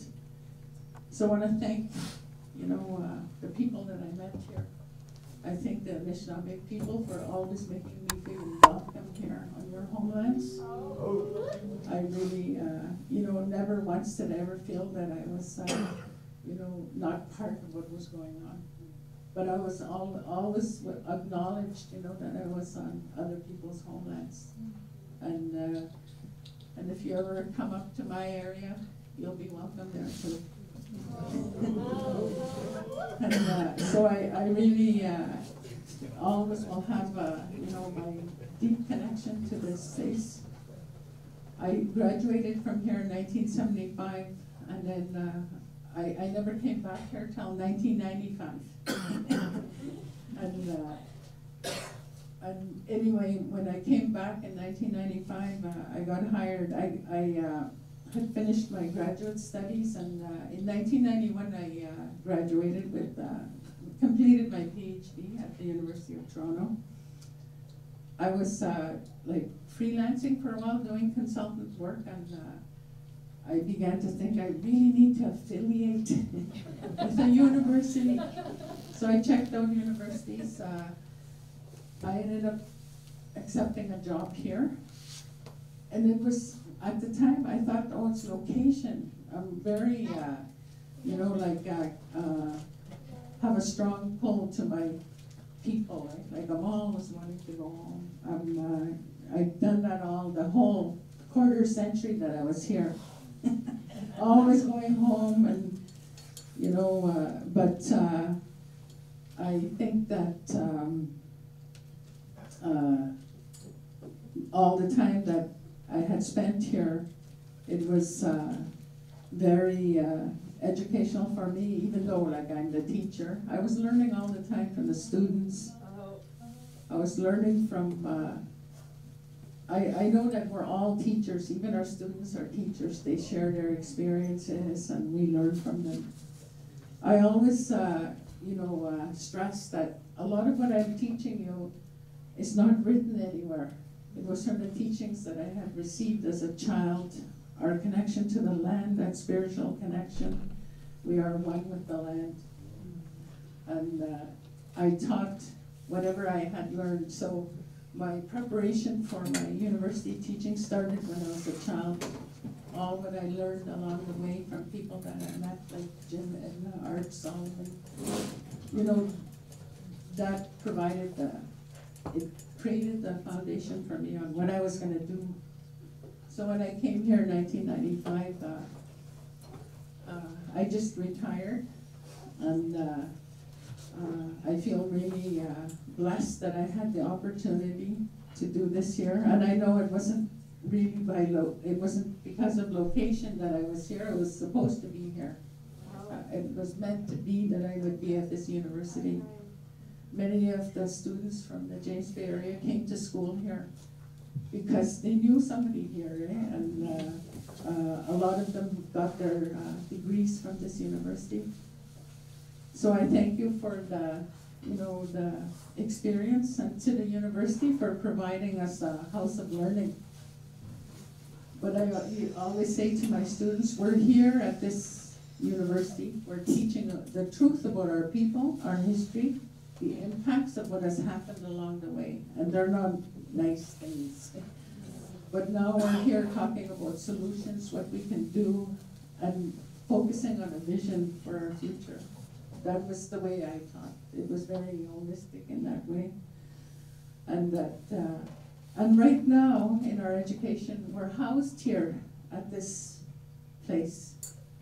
It's somebody else's house. So we need to follow their rules. Because people would complain, oh, how come we can't go out and be sitting in a teepee, like, those kind of things. And back then, it was impossible. But we're housed here. So they're taking us in, and you have to think about this in a historical sense, that we're journeying, and that our vision for the future in education is that we have our own places of learning.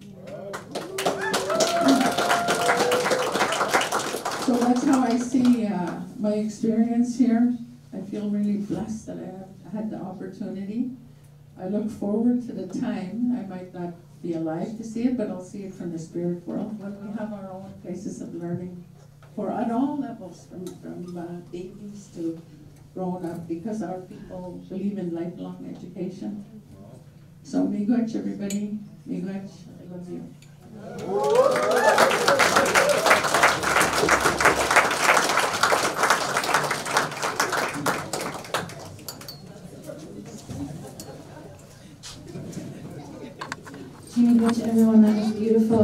thank you all for having such kind. You know, I kind of look around the room here, you know, and I see a lot of students that have come and gone, you know, and what they're doing now. Look at Duke. Duke graduated from here. I was here when Duke was going to school here. You know, Anne. I was here when Anne was going to school here. I remember Wes being around. I'm just trying to look around and see who else. Annette, Shelley, Mary Laura. I was always trying to be, make the students feel comfortable. It's such hard for students when they come to school in these institutions. So I do try to make them feel welcome. And when they come to my door, they can see I'm busy. Doesn't matter, take a seat. I'll help you now, no sense in you coming back in an hour. Let's deal with it now. I'm very honored to be given such an honor along with Jim, Edna, Emily. I am very, very honored.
Ngichinendam game nox kewisuin ge yamawi.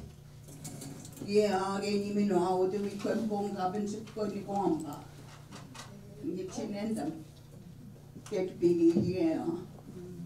Woman the master gay, but I get that way. But there we go, no there.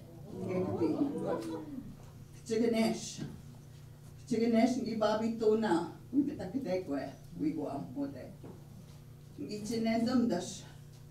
Jiboria geni, Jibon Damagoa, they wap the ma, but I can take away. We saw Jenny Johnson. Jacquet. Gisons. Ni Johnson. Nango que, wash geshis, Woverte. Wash geshique. Can I go Ni Johnson, no Schnesma? Dan go with Johnson. Gain what a yana, gain just spoon away at. You can't do what, gay we know our work and it's not pay after the win. What's the gay, gosh, mean, who is it one is not pay gay with moitot? Me as a panege niga. Gosh, I'm swing the ma. You not keep the ma. Me wetch the nicket. Get you me wetch when dumps the gay. You know. Mem de gwa wop ma wok ke no ge noa ka ben a kijik man pi kai wen pat snow na king knomaging. It's not an easy chore.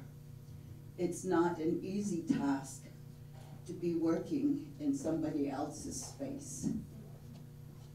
And I remember as a young woman when Dr. Newberry invited Jim and I to come and be a part of the program, and how I felt this place so intimidating.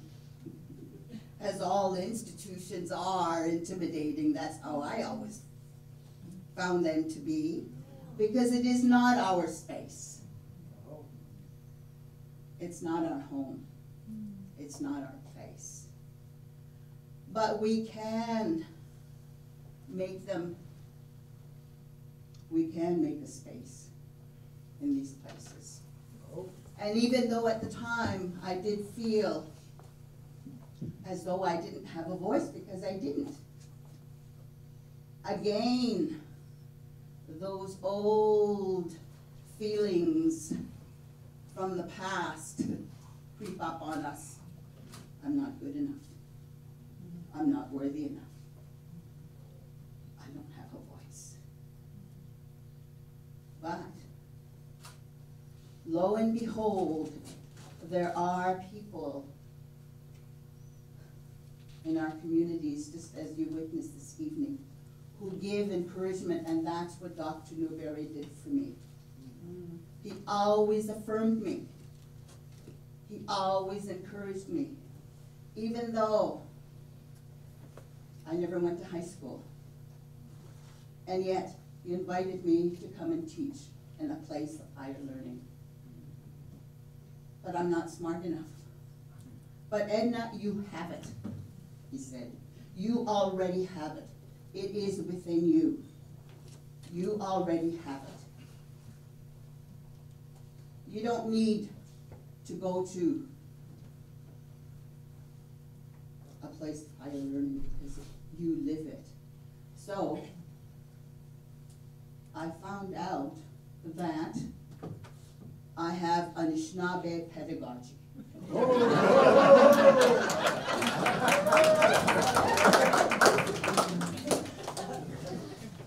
And it is life learning, experiential learning. It's learning from deep within. It's learning from the spirit and learning how to connect with that inner core. And so I was very, very fortunate to have mentors here like Art Solomon, whom I followed into the prisons, Collins Bay, P4W.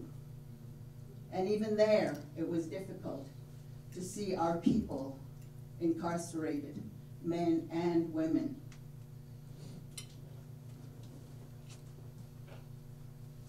But there were things that we were not able to do back then because, like as Emily said, they were banned, they were outlawed, and our people were not ready for it.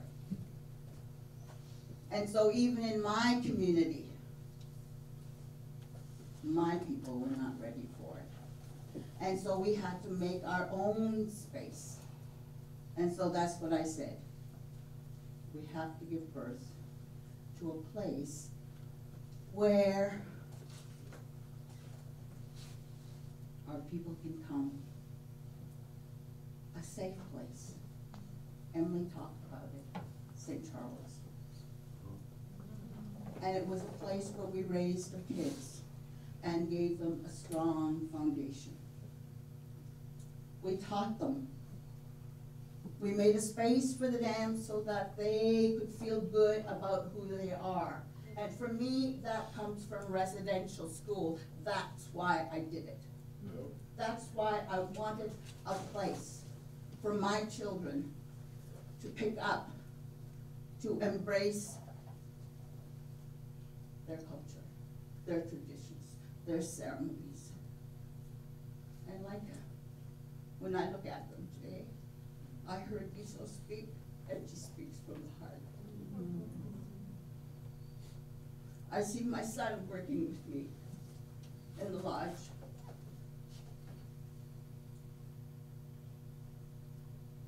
That's my future. I'm surrounded by love, those little ones. That's my love. That's our future. And so as long as I breathe, as long as I'm able to move, and I keep saying that even though they tell me to stay home, Mom. Why don't you just stay home once in a while? I tell them I can't stay home. If I do, I'm going to get old. I have to keep moving. As long as I'm breathing and as long as I'm able to do work, I'm going to keep working for the people, working for my community. Because, could I have a drink of water?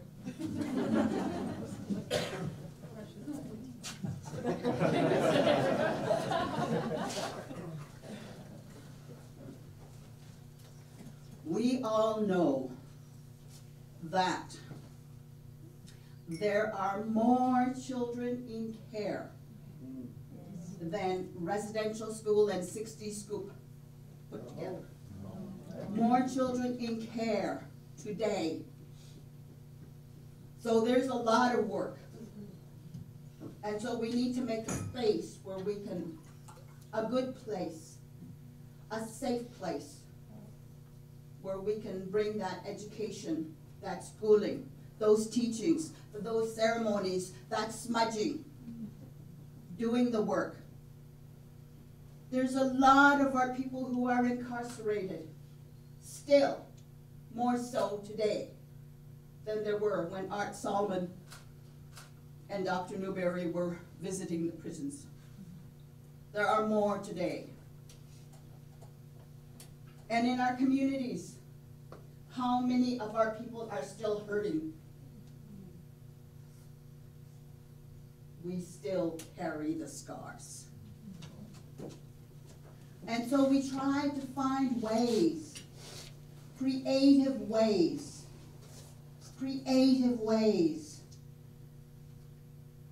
to heal, to mend, to lift up our people.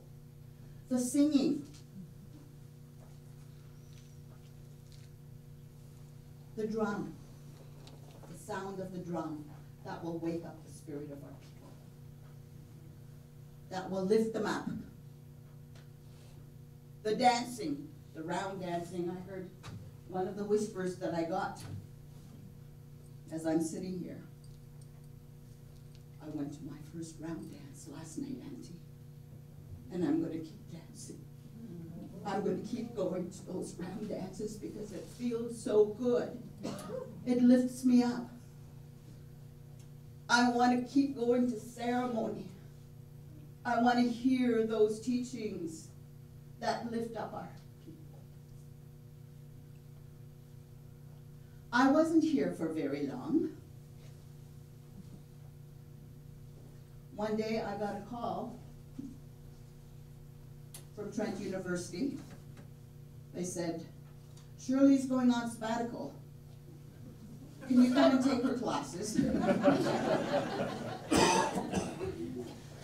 When she came back from her sabbatical, I was able to stay and teach another course, and then they said, we have a tenure track position open. And so there I am.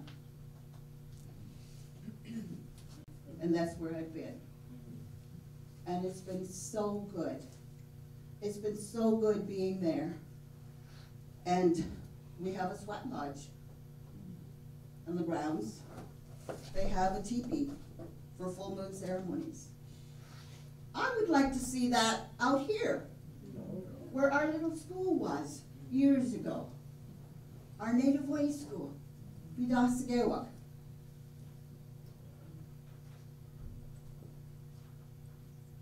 There's so much work to do. There's so much work to do. And again, I want to say Jimmy Wedge for this beautiful, beautiful, beautiful honor. You kind of gonna. Oh.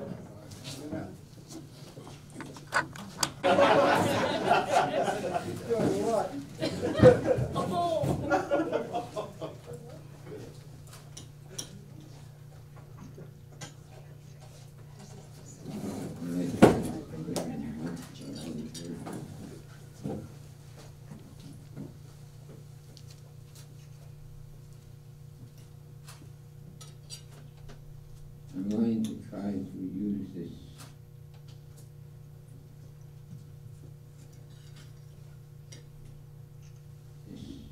little piece of story. That's how I feel.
and he couldn't speak anymore. But I sat down beside her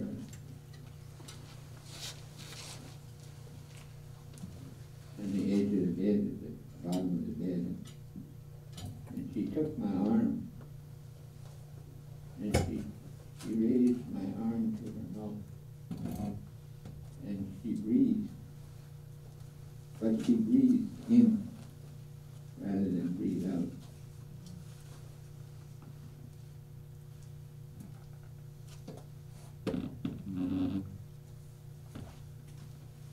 And she had a look on her face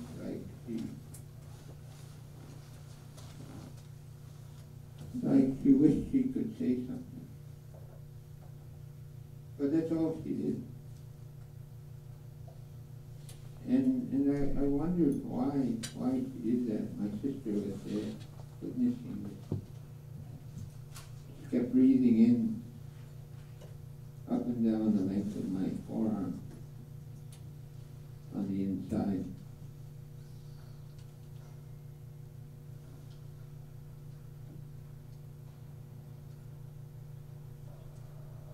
So when she passed away that morning,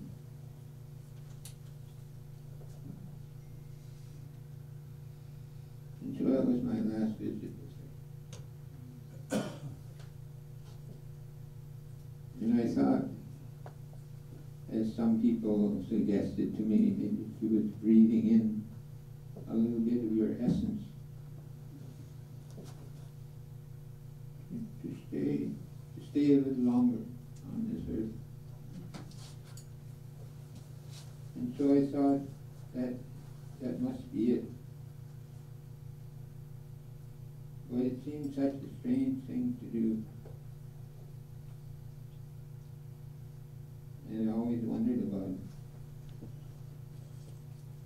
Until one day, just recently, in the last few months, I had a memory. And it's because I was talking about the creation story, and it made me think about my own life.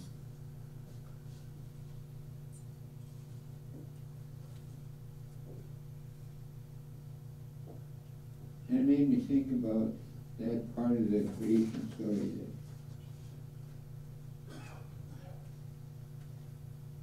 that Serene was talking about. That extra time I always give to that part of the story, about how the Creator must have loved us so much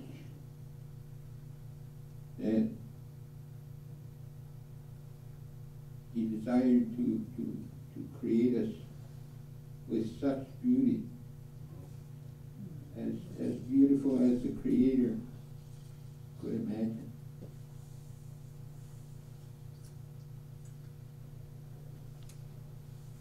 So thinking about that, about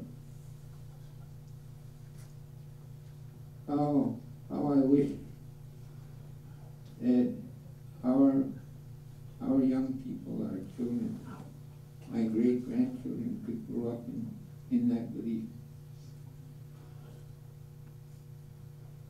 Not having to struggle with life the way my generation did. Just to find a little piece of that belief, make us feel good about ourselves. So it caused me to think about all of that. And that night in my room, I was really thinking hard about that, and that's when this memory came back. My mom gave us each a time alone with her. It was our special time. And I always think, oh, my mom must have loved me more.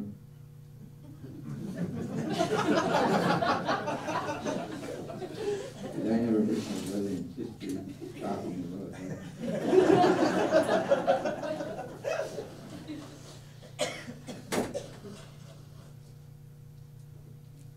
as I was remembering that, she used to talk to me, and I would snuggle up to her, and she would embrace me in her arms, and she would rub her hand on my shoulder as I snuggled in her arms. And I remember it felt so good. And I wondered how could she keep on doing that without her hand getting tired.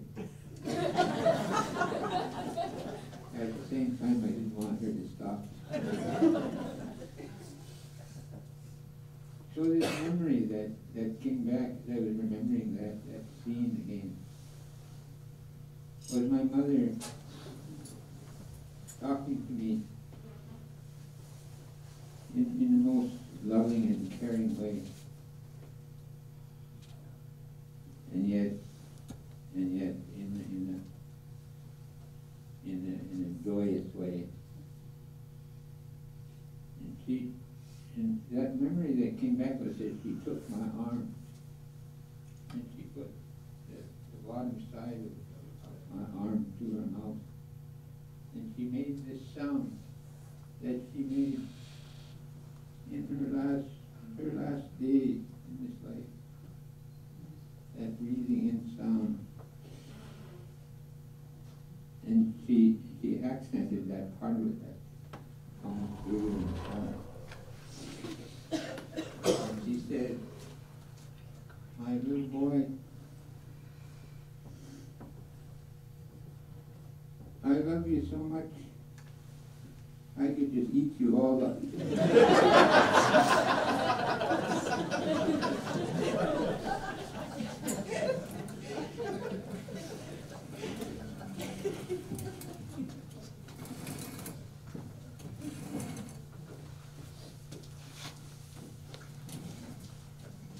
And there I was in my thinking back to that day, that morning, when she was in her bed in the hospital.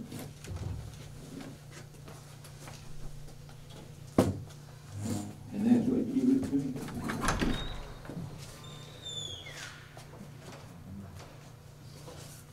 She was talking to me as a mother who loves her son.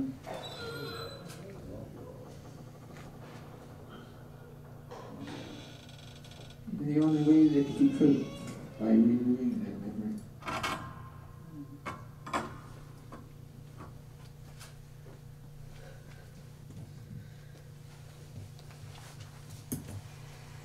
So I just wanted to say that I didn't want to waste that as an example. I wanted to use it as an example that was in commemoration of something really big.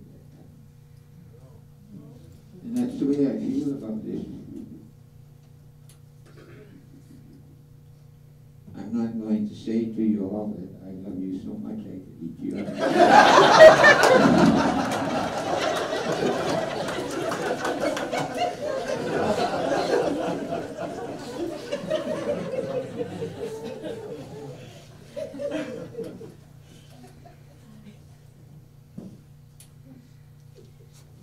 But my mother, from the very beginning of my life, made me feel wanted in this world, made me feel loved in a real true way. So I feel that here. I feel that now that I'm at this end of life, I must have done something worthwhile.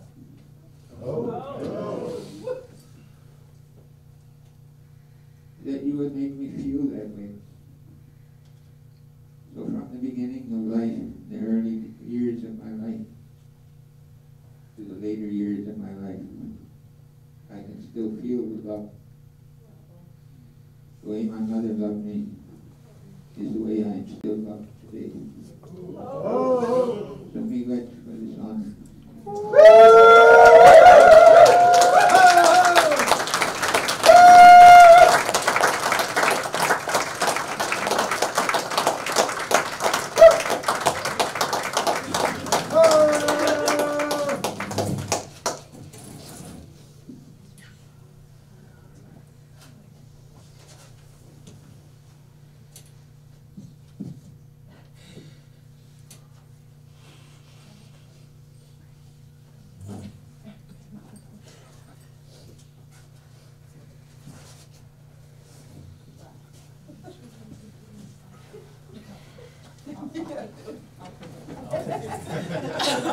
Will you? Hey, what she's eh?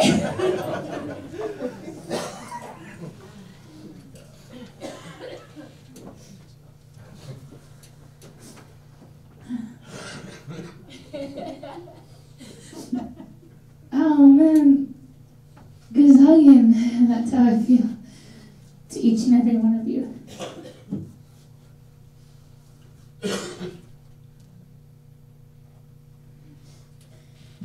You know, we get this teaching about how when we receive our name, that's our life's work. And that we are to spend our life thinking about what that means. And that our namers have our stories. And one of the greatest gifts that my mom ever gave to me was that she found Hubnasay to name me. And so since I was 2 years old, I have walked with the story that he gave to me as my life's work. And I'm just filled with gratitude because I know that I'm not the only one. There are so many of us who walk with that gratitude for our elders and for everyone who has fought for us to reclaim and restore and lift up who we have always been. And so I'm just filled with gratitude. And the flip side of that is that it's so funny that this room got so serious because an Hubnasay is one of the most hilarious people I all know. And I would be doing a disservice if I didn't tell this story because I always do, but my mom is very, very protective of me, protective of all her girls, rightfully so. And I grew up with a lot of energy, and when we were at ceremonies, all the kids, Chance, you were allowed to play. Everyone was allowed to play. And I was never allowed to go and run and play. I was to sit in the lodge where my mom knew I was, and that was the bottom line. I had to be in her eyesight. And I'll never forget it, because the first time I got to go and play without any role, it was right after I got initiated. I was 8 years old. And I remember coming up to my mom, and Hubnasay was just nearby, and I was begging to just go. I just wanted to go down to the cliff. And Hubnasay said, just let her go. This one time, let her go. She's going to be all right. And that's the way that Hubnasay has always seen me, is that he has seen that I am able to also take care of myself. And that's a really beautiful thing, because Hubnasay adopted me, and because of that I have another sister and a brother. And I have all these beautiful, beautiful young people. Cheyenne left, but I have all these beautiful young, you're there! Yay! Beautiful young people in my life. These babies. And I don't have words. But what I can say right now is that for the last couple months, I've been living in a place of fear.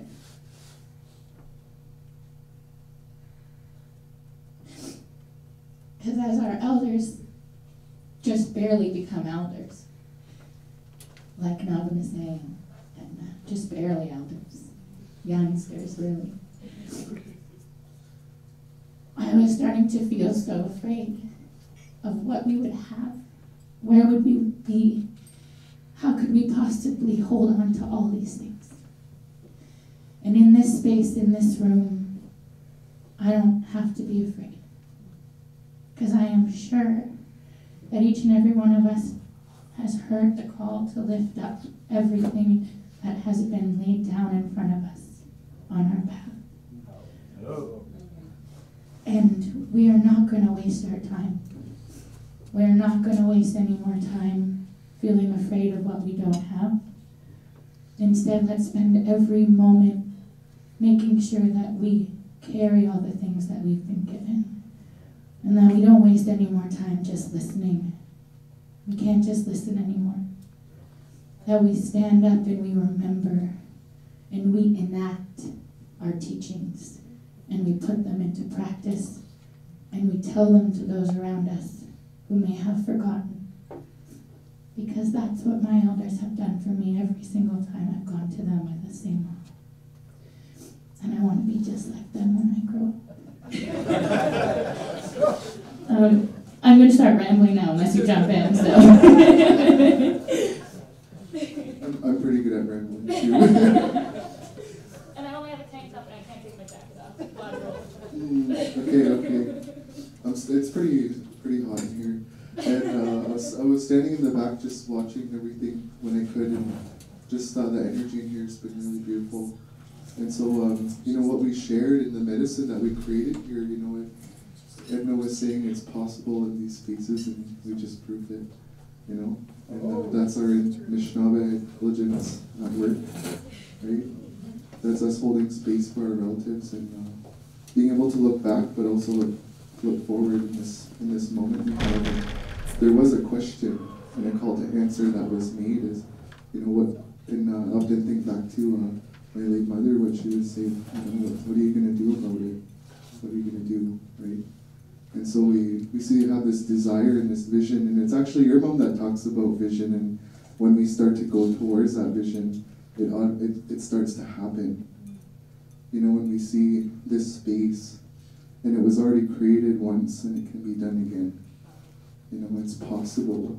That's what we're here to celebrate, and there's a lot of capacity, there's a lot of gifts and beauty in this room, so we should probably do that, And so I'm going to put it back on Tasha. And I know we were kind of talking, I said, well, there's all this potential. Well, what can we get, what can we do? And so I know in future there's been instruction and encouragement given to begin those conversations beyond this moment. And I think that's important as we move forward, that we all come together again as community and start to inform, what does this space need? What's needed? What can we do? What gifts do we have that we can contribute as Anishinaabe?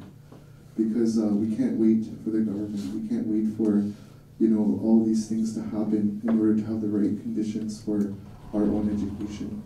We heard that there's so many generations that have yet to be really connected to who they are. And if we wait, we'll never reach them. So we have to do what we can do now. And that's what my mom used to say was, we don't need special accommodation to do our work. We just do it, And so what we shared and what we created here is something that was given to me, and now that you've seen it, you can bring that to your own community. And it's very simple, and that's how we show care to each other, And so I encourage you to take that on your journey with you as well. It's a beautiful way we can lift up our community members and those ones that we want to honor. I sort of lost track of the agenda, but that would be really great. I feel like that could be for sure. What are you thinking? There's work to be done first. I just want to celebrate. Yeah, I just want to dance. I wanted to acknowledge that the quilts, they were made by Hilda Atkinson and family, and they wanted to give those to everyone here tonight, and they did it without, they didn't ask for anything. So I just want to say that that's characteristic of our people, that generosity and that always that ability to give and give and give and give some more. And so I just want to remind people, thinking about looking forward, I really want us to give to a Kinamoshin. I really want that. That has to be a priority for us. For all the Anishinaabe and those of you who are non-Indigenous who consider yourself allies, that would be reconciliation. That would be truth and reconciliation in action. Give it to us. Don't try to take it from us. Don't try to pretend that or think that we don't know what we're doing, because we know. we know what we're doing. Obviously, we wouldn't be here. If we didn't, we wouldn't have all of these beautiful people. So I'd like to focus your love and your future actions towards our children. We have the structure already in place, right? But they do need funding. So if you have friends, if you have partners, if you have any additional zujun, give it to our babies, give it to our lodges, right? Our elders. Right? We don't need, Edward's right, we don't need the government. We don't need any institute. We can take care of each other, and we've proven that time and time again. So let's be more concentrated. And right now we have a call. We have a call from our babies. Right? I'm lucky to hear Auntie too. And when they were going to their Ekinemotion school, they were so happy. Auntie, we're going to go to Maple Sugar. We got the garden. Auntie, I got a rabbit today. And teaching me Anishinaabe when they were teaching me. And how is it that all of these other places can get our dollars, money for Indigenous people, for these institutions, they get millions of dollars for us, but yet our babies have nothing. How is that even possible? So when you leave here today, you need to contact, you want to get a hold of Gizons or Julia, the Kinemotion, the board. You find me, I will put you in touch immediately. I will be like, I am here for the babies, and that's who I'm here for first and foremost. And everything I do is for those next generations. And I just want to say again, miigwech to both Serene and Edward, because them too, right?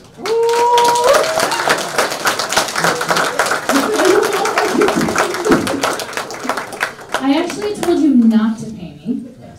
I told you not to pay me, and in this last week I got an email from Laurentian saying that they are going to give me an honorarium. I told you not to pay me. So that's great, I really appreciate it. I didn't want it. And so as a result, I'm doubling it, which means that I'll donate $1,000 tonight to a commission.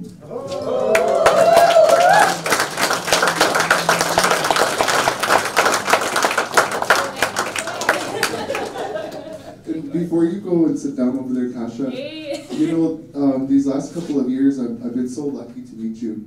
And I met you at Trent, and that's when Liz was helping you out, and you were going through a rough time. And you always seem to be going through a rough time, but somehow you're still standing, you know?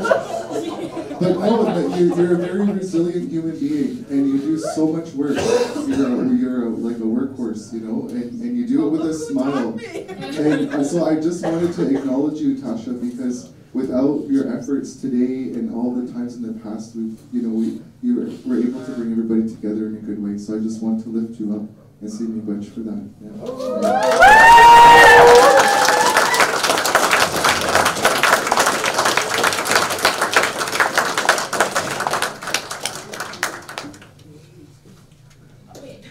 Also, can we just have a round of applause for this outfit also? This badass hat, excuse me, really cool hat. Yeah, it was also made by someone pretty amazing. Jan, I love your work. All right. Yeah, let's just have a round, can we have some yells? Like buffalo calls, how you feeling? Yeah. So I want to say miigwech to everyone who supported this event, those who are here, those who advocated behind the scenes, those who got into interesting conversations, who pushed buttons, who built bridges when they were done with smiles and sometimes with nudges. All of those things, and most importantly, yes. Oh yeah, that's where I'm getting. I'm getting there right now. Okay, amazing. Hi, Arthur, can you come up here?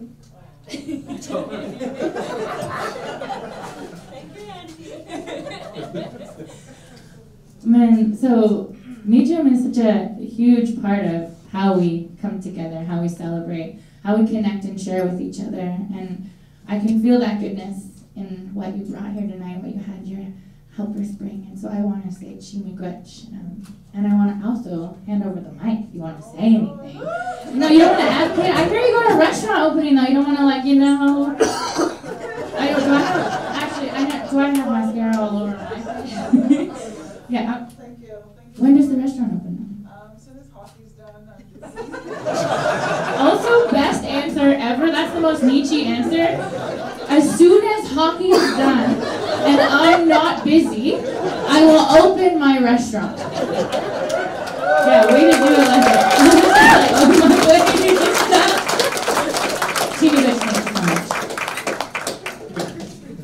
So Tasha had mentioned as well that her students had volunteered to come and be here, so I just wanted to acknowledge them as well and say thank you for serving us, for tuning us, for being here.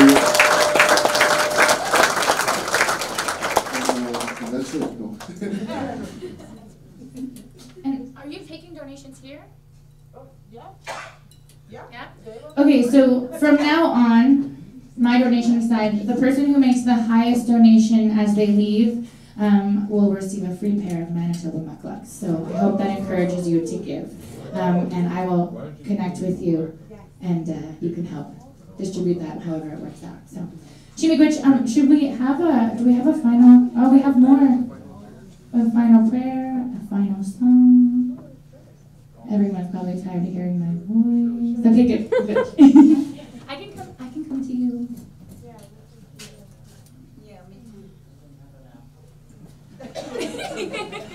Is it the Chelsea? Yeah.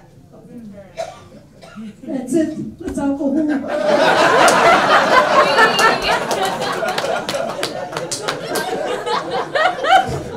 I just hope I win 649 tonight.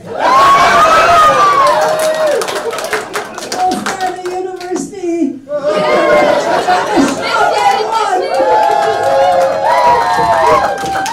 We really need it. We really need it. So let's band together and fundraise. Whatever we can do, we'll get that university. Anyway, with all of this, it's been a very fun weekend, and I thank you, all of you that came and shared. And I'll leave you with my thoughts. And again, you can on one, you can get a dog in everything. Make a say of condition cost of a nation, I condition, the Chicago. Geschäfte do mi gochen me vonam gossa. Kene go ga mi sham bashim ne daxian shunda. Abchunan moshkne de emenango. Not moshnang wene searchne kakiang. Wene searchne jine the washnang oder se ke geshat ke chikchine omungo amino. Chen washnang geschäfte do wene sana. Chimne yang, chinoj me yang, chisagit yang. There's one that gave us going that motion so we're again in it. Chicken mage kamek shnabe. Chishit one. Chitwashnang or the Senat Moshnang Shemnedo. How make us just naked, make vetch, make vetch, make vetch, make vetch. Yahoo!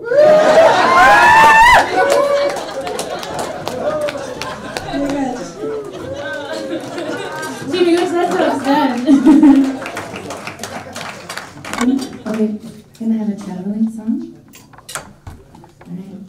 I want to lift up Nimki Ninian and Nimki Big and Little Thunders for singing tonight. Chimigwich.